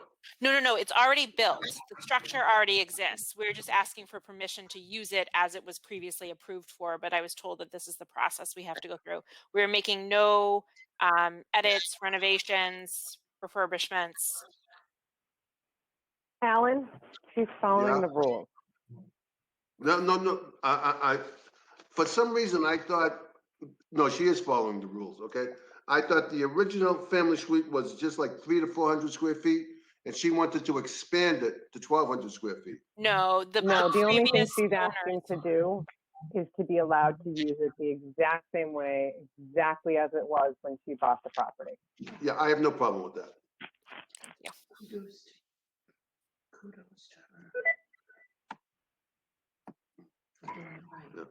You know, Alex, tell me, can I say one more thing? Kudos to the applicant for trying to do things the right way. I was going to say, can we give her a round of applause? Yes, let's do it. Thank you. We're new residents of the town. We want to be good citizens. Anything else? Welcome to the town. Thank you. Anything else from the board? Nothing here. I think it's kind of easy peasy, lemon squeezy. All good by me. I'm all set. Boy, you guys are making life easy. Thank you very much. I'll offer some commentary during deliberations, but it sounds like it's appropriate motion to close public. That's a lie. Hey, Jen Battersby, is there any public comment?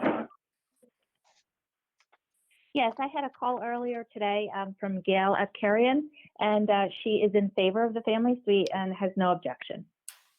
Thank you very much. Just that one comment? Yes, correct. Brilliant, thank you.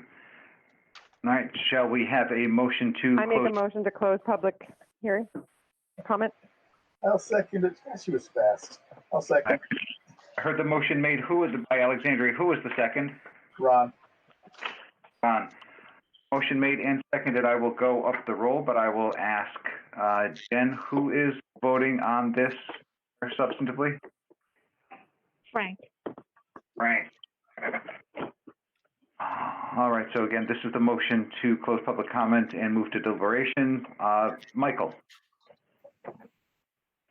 Aye. Alexandria? Aye. Alan? Aye. John? Aye. Aye, so that's 5-0. Close public comment, move to deliberations. This sounds like it's going to be easy. What are folks' thoughts here? So can I make a motion to vote? You can. Before you do, I'm just going to offer to the board that I'm going to be stealing from the decision that was posted back in 2009 regarding this, because it's a little bit strange in that it is a detached building. Our family suites, for the rule, and are within the existing primary structure. We are going to be, there are some findings about architecture, and I had it a second ago. Well, I can make mention of, I have a copy of it. It's dated July 16, 2009. The zoning board of, North Andover Zoning Board of Appeals, property at 25 Dudley Street. It was granted to a Gail Apocalian and a Renee Slack. This is the applicant and Slack Revocable Trust. I have a copy of it. Great. The important feature that I want to recite to the board are the two that are applicable directly to this detached structure, which is the board in 2009, and I'm intending to steal these findings, by the way, which is why I'm reciting them to everyone. The board in 2009 found that owing to circumstances relating to the shape of the structure, the single-family dwelling, the 1892-3 Queen Anne-style Horace Downing house, our plan does not allow the addition of a family suite without compromising the well-preserved example of this vernacular type. and especially affects 25 Dudley Street, map 19, parcel 53, and its structures, but does not affect generally the R4 zoning district in which it is located. The board also found that the goal of preserving the architectural heritage of North Andover allows the granting of the finding that the family suite in the separate carriage house and the variance from section 2, paragraph 2.37.1, those are old references, for gross floor area is within the intent of the zoning bylaw by preserving the outer and architectural integrity of the two 1890 structures as a whole. The literal enforcement of provisions of section 2 and section blah, blah, blah would involve substantial hardship. But the important feature of that is the preservation of the architectural character of this. And if you haven't driven by or looked on, the building is, certainly the building is striking from the street. So that's really the only comment I had. I again offer the same full-throated support for the applicant who is going about things the right way and not trying to sneak what would be very easy to sneak family suite usage in this carriage house. So with that, again, I'm going to be disciplined about shutting up. I'm done. Are there any other comments from the board to one another? Seeing and hearing none. Was that a comment coming through? I just said I'm all set to vote. Brilliant, thank you. Then seeing and hearing no further comment. Mr. Clerk, would you be prepared to make a motion? Absolutely. We all set? Please fire away. I would like to grant a variance. Hold on. I would like to grant a special permit pursuant to the Town of North Andover zoning bylaws, section 195-4.3V, for the purpose of using a pre-existing converted carriage house on the property as a family suite. Applicants are requesting a variance pursuant to Town of North Andover zoning bylaws, section 195-2.2 specifically. Applicants are requesting a relief variance of 700 square feet gross floor area. Example, 35% of GFA. Existing GFA or principal dwelling unit is 2,000 square feet. Family suite GFA proposed is 1,200 square feet. Example, 60% maximum GFA allowed is 500 square feet. For example, 25% of principal dwelling unit. Applicants are requesting a variance pursuant to Town of North Andover zoning bylaws, section 195-2.2 specifically. Applicants are requesting a variance allowing for a detached family suite required to be within or attached to principal dwelling unit. That's it. Thank you. Thank you, Mr. Is there a? I'll second. I think I heard Michael second. Going up the roll, Frank. Yes. Okay. Ms. Jacobs? Yes. Mr. Kusia? Yes. Mr. Fagan? Yes. Mr. Koch, me, I am an aye, so we have a 5-0 of the. Thank you all for your participation. Good luck to the applicant. Thank you very much.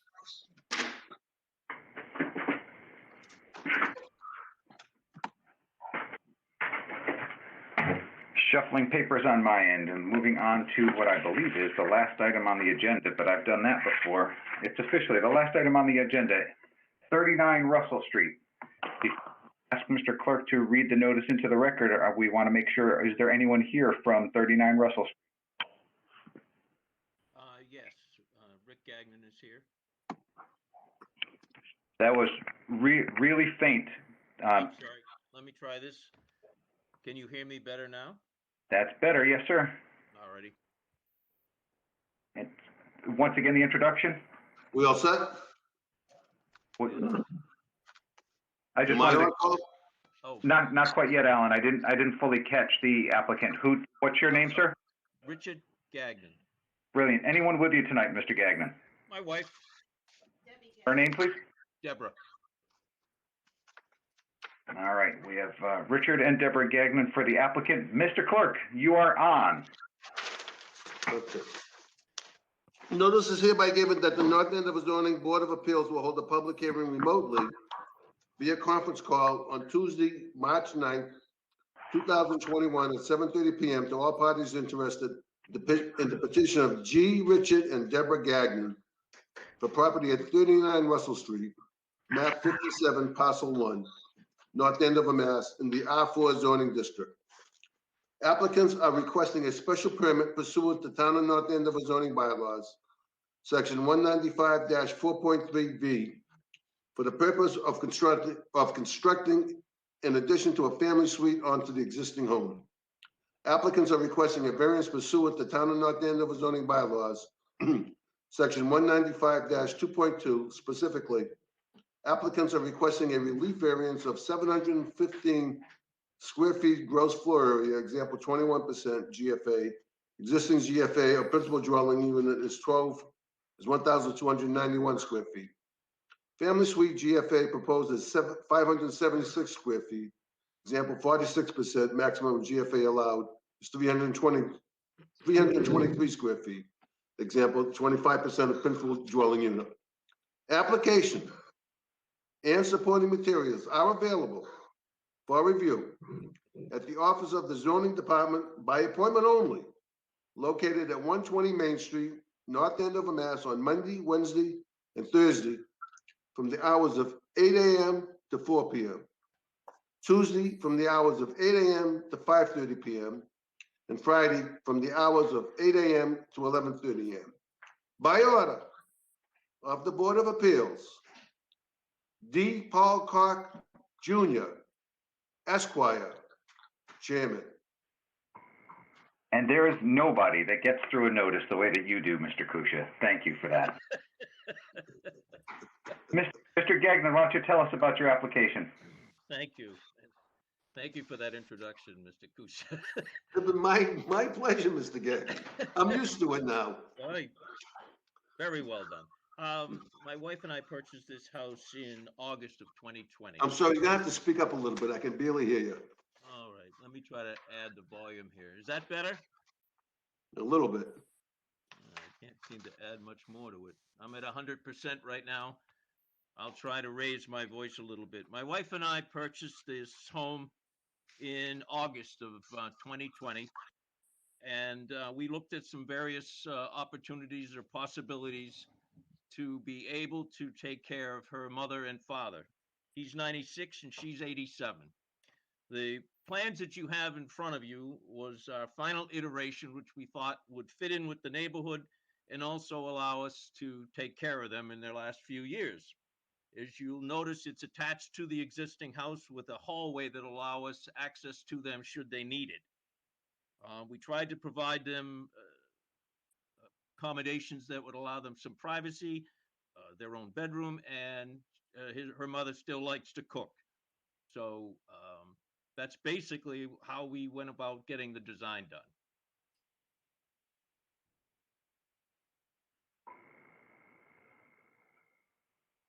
Thank you, Mr. Gagnon. Is there any questions from the board?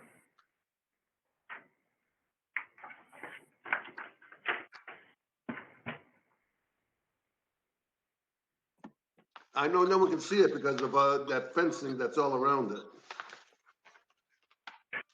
Yeah, that fencing was existing, but we are off the, we pushed in about 4.5 feet from the existing house towards the center of the yard that's there. And the height of it will all match the existing house right now. All of the siding, the windows, well, the windows in the main house are going to have to be changed, but that's going to have to come at another time. But the house that the addition that we're putting on will match the existing house as it is right now, and certainly anything going forward.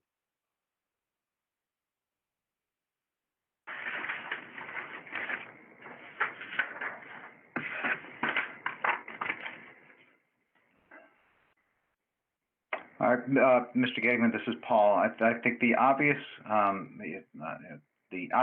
need is obvious, and the use is obvious. The special permit feels obvious to me. So moving on to the variance, when we see numbers that appear to be kind of exaggerated is the wrong word, but a little bit extreme. So we're looking for relief that is, 46% or whatever the number is, something that appears to be a lot greater than what the code allows. Can you walk us through a little bit about why the numbers make this feel so large?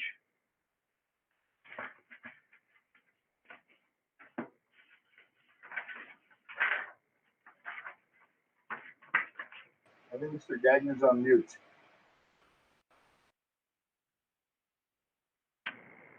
Mr. Gagnon? He's still on mute. Mr. Can you hear me now? That's better. Sorry, I was leaning forward so you could hear me better, and I must have hit the mute button. The existing property was 1,291 square feet, which is small, especially relative to the lot itself. So the home was kind of small. It didn't really afford us an opportunity to do much inside there. I mean, it's a typical Cape built in 1962. I mean, not Cape, I'm sorry, a ranch built in 1962. It's relatively small, but it didn't give us a chance to be able to give them a bedroom, a bathroom, and a little sitting area. So, and we're going to share the laundry rooms facilities. So we didn't want something too big, but we wanted to be able to at least give them some privacy.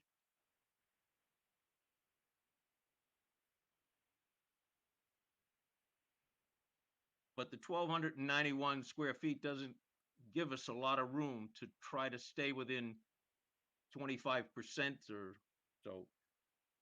It's really, if you look at the breakdown of the rooms, the square footage, I don't think is outrageous. Their bedrooms are less than 130 square feet. Their kitchen's less than 115 square feet. So it seemed reasonable to us, especially within the confines of our lot.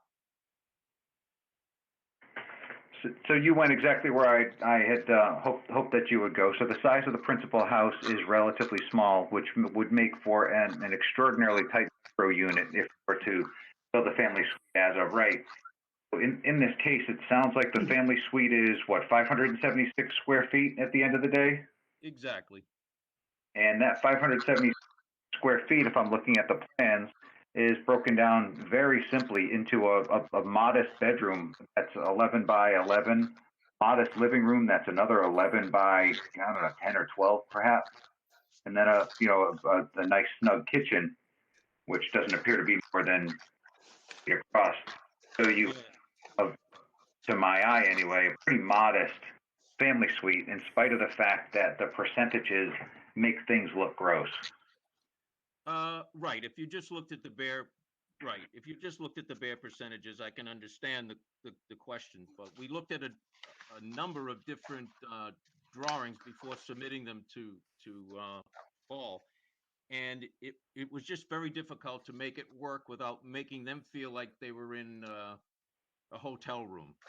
And they're both very sensitive to that. They're kind of at their end of their aging. And we wanted them to feel comfortable next to the family. All of our grandchildren are around here. They're from North Andover. My wife is from North Andover. They grew up on Pleasant Street. So we just wanted to make them feel comfortable.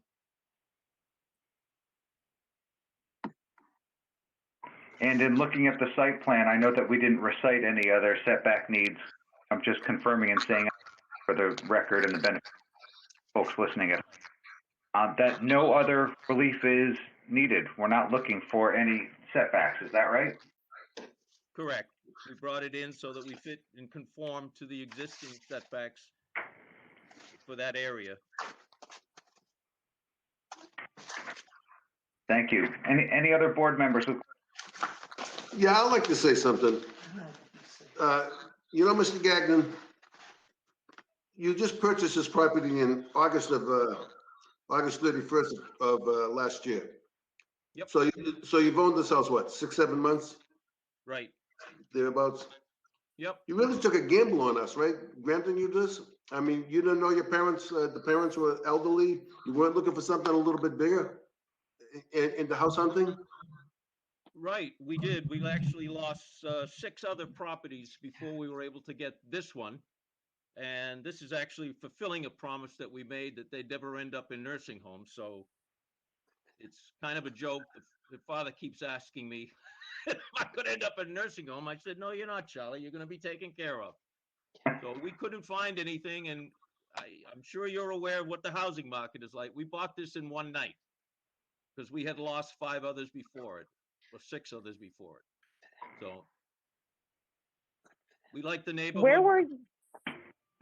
Where were you before North Andover? Just out of curiosity. We ended up in Atkinson for 5 years, and before that we lived in Andover.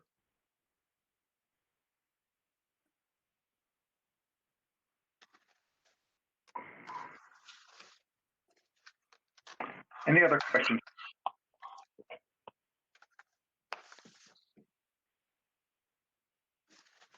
Going once? Going I'm just twice? going to comment. I'm just commenting that I like the design and the way the addition is positioned with the house and the lot. Looks like it makes a lot of sense to me. Thank you, Steve. Anything else from the board for the applicant? Well, just, I guess if there's any, I don't have a problem with it, but if there's any concern of those percentages, it seems like the laundry area wouldn't necessarily need to be considered part of the in-law suite. That could be considered part of the, just in addition to the main house, and that would reduce the percentage. But it doesn't bother me. I'm just, if it bothered anyone else, it seemed like that could be an adjustment to reduce it. Can someone help me out with that math? I'm horrible at math. Do we have a rough idea of what that would bring the family suite down to?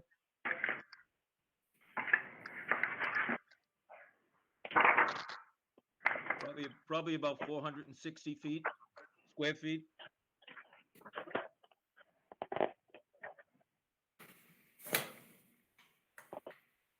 And they needed to be closer to the 300 mark, right? 323 square feet would be 25%. I'm sorry, are you asking me or just the board?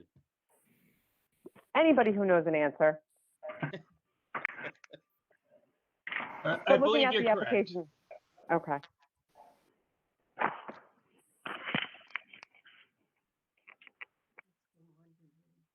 Any other questions from the board for the applicant before we move on to public comment? No. Jen Battersby, any public comment, emails or texts or phone calls? Yes, I received one email from Fran Dion. She says, my name is Fran Dion, 6 Allen Street. My understanding is that this is a family suite. Does it have to be zoned for multifamily? Is that part of Russell Street zoned for 2-family? My concern is what happens when it is no longer used as a family suite and if the house is sold. Can that addition be rented out? And is there room in the driveway for additional cars if it is rented out? I am not sure if I read the plans correctly, but it looks like there are 2 doors going out to a deck. The other door leads into an existing house. Is this okay, especially if it is a rental? Thank you. Fran Dion. Fair question from Team Dion, and the rough answers to the question are: once it stops being used as a family suite, it stops being permitted family suite. The property is sold, being permitted as a family suite. Can it be converted into a multifamily house? That's something that would need to return to the board. Could that unit rented out without returning? I hope that answers the questions. If I missed any, the board members can certainly jump in. And I would add also that there's no plan with what's been submitted, nor on our part, regardless of any additional work to be done for separate sewer, separate electrical, separate heating. That it's all from the main house. So this is specifically considered for an in-law place. Thank you for the commentary. So this is going once, going twice before we close public comment, move to deliberations. Anything from the board? If not, then is there a motion to close public comment and deliberate? I move to close public comment and deliberate. I'll second it. Ron and Steve seconded, motion made. Jen, who is voting on this matter? Michael Litz.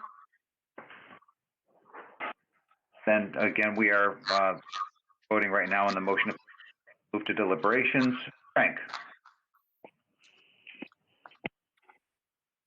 Yes. Thank you. Alexandria? Yes. Alan? Yes. Ron? Yes. I'm a yes. 5-0. We are public comment. Move to deliberations. What are our thoughts?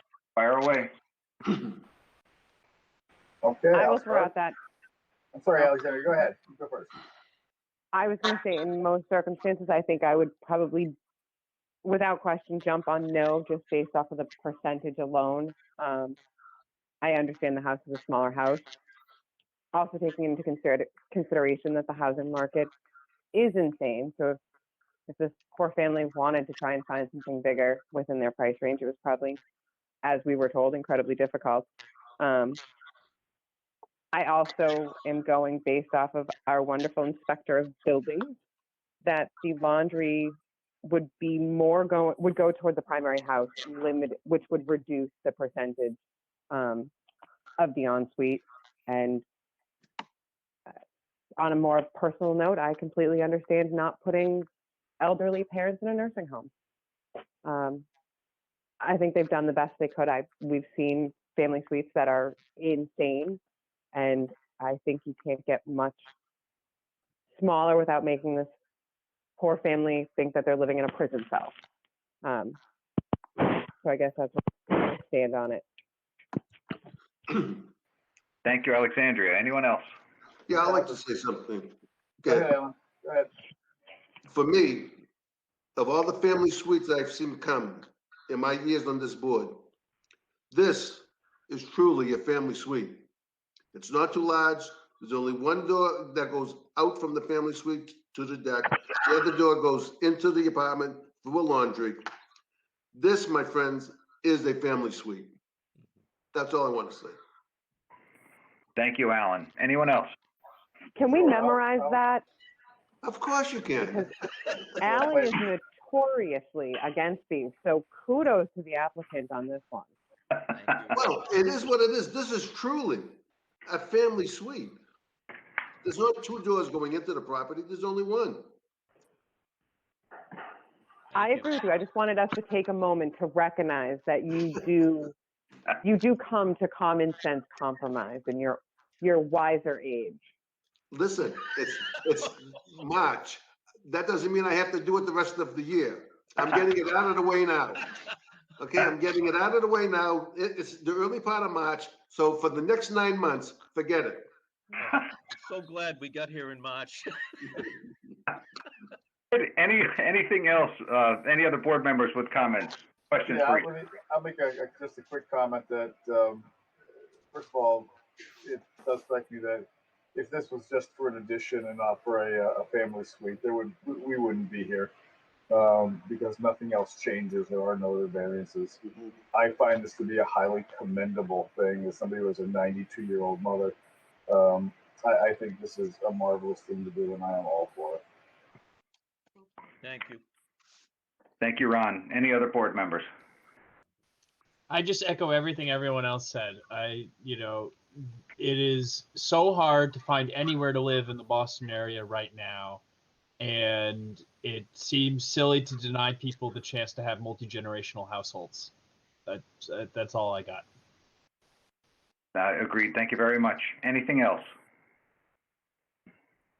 I will offer one final comment, which is that I think, Alan, you said it best. This is probably, of all the family suites that we have seen, this is the easiest one for me. This is indeed the very definition of a family suite. The modest gross living area of this, the immediate attachment. The users are easy to comply with, but all those other details are they make this very easy. No other relief required. And an appropriately sized family suite makes it very easy for me to be in a night of full-throated support. So with that, if there are no other comments, going once, going twice, let's hear it. Then, Mr. Perhaps there's a motion to be made. I make a motion. I'd like to make a motion to grant the variance pursuant to Town of North Andover zoning bylaws, section 195-2.2, specifically, applicant requesting a relief variance of 715 square feet gross floor area, example 21% of the GFA. Existing GFA of principal dwelling unit is 1,291 square feet. Family suite GFA proposed is 576 square feet, example 46%. Maximum GFA allowed is 323 square feet, example 25% of principal dwelling units. And I'd like to make mention of a plan of Before you do, Alan, you make the special permit is. Say it again. We need the motion to approve the special permit before you move on to plans. Oh, okay, I'm sorry. Okay, so I already read that. You read the variance. Now, if you would just recite the motion to approve the special permit. I just did that. That was the variance. Applicant is requesting a special permit to his, I'm reading right from the thing I just read that, Paul. I'm sorry. I thought you skipped the special permit and just read. No. My I'm mistake. taking it right from the zoning board of appeals here. What was published. All right, and now what do you got with the plans, Mr. Clerk? Okay, I'd like to make reference of a plan drawn by the I.S. Hernandez Service, Inc., 111 Barker Street, West Roxbury, Mass., dated 8/13/2020, and I'd like to make reference of plans A1 through 11. Thank you very much, Mr. Clerk. Made. Is there a second? I second. Thank you, Alexandria. Go up the roll. Michael. Aye. Alexandria. Aye. Alan. Aye. Ron. Aye. I am an aye as well. So 5 with unanimous approval for the relief. Thank you to the applicant for the application and your patience being last on the list. Thank you all very much. We really appreciate it. With that, board members, I think that's the end of our agenda. Is there a motion to adjourn? I will So move to moved. adjourn. I second. I think I heard Ron. Who made the second? Alexandria made the second. Alexandria, I'll go up the roll. Let's go with Michael again. Let's Steve a chance to adjourn. Hey, Steve, do you want to adjourn us? Aye. Alexandria. Aye. Alan? Mr. Kusha? Oh, of course. He already left. Of course. Ron? Aye. And I am an aye. We stand adjourned. Thanks, everybody. All right. Good night. Good All night. right. Good night, everyone.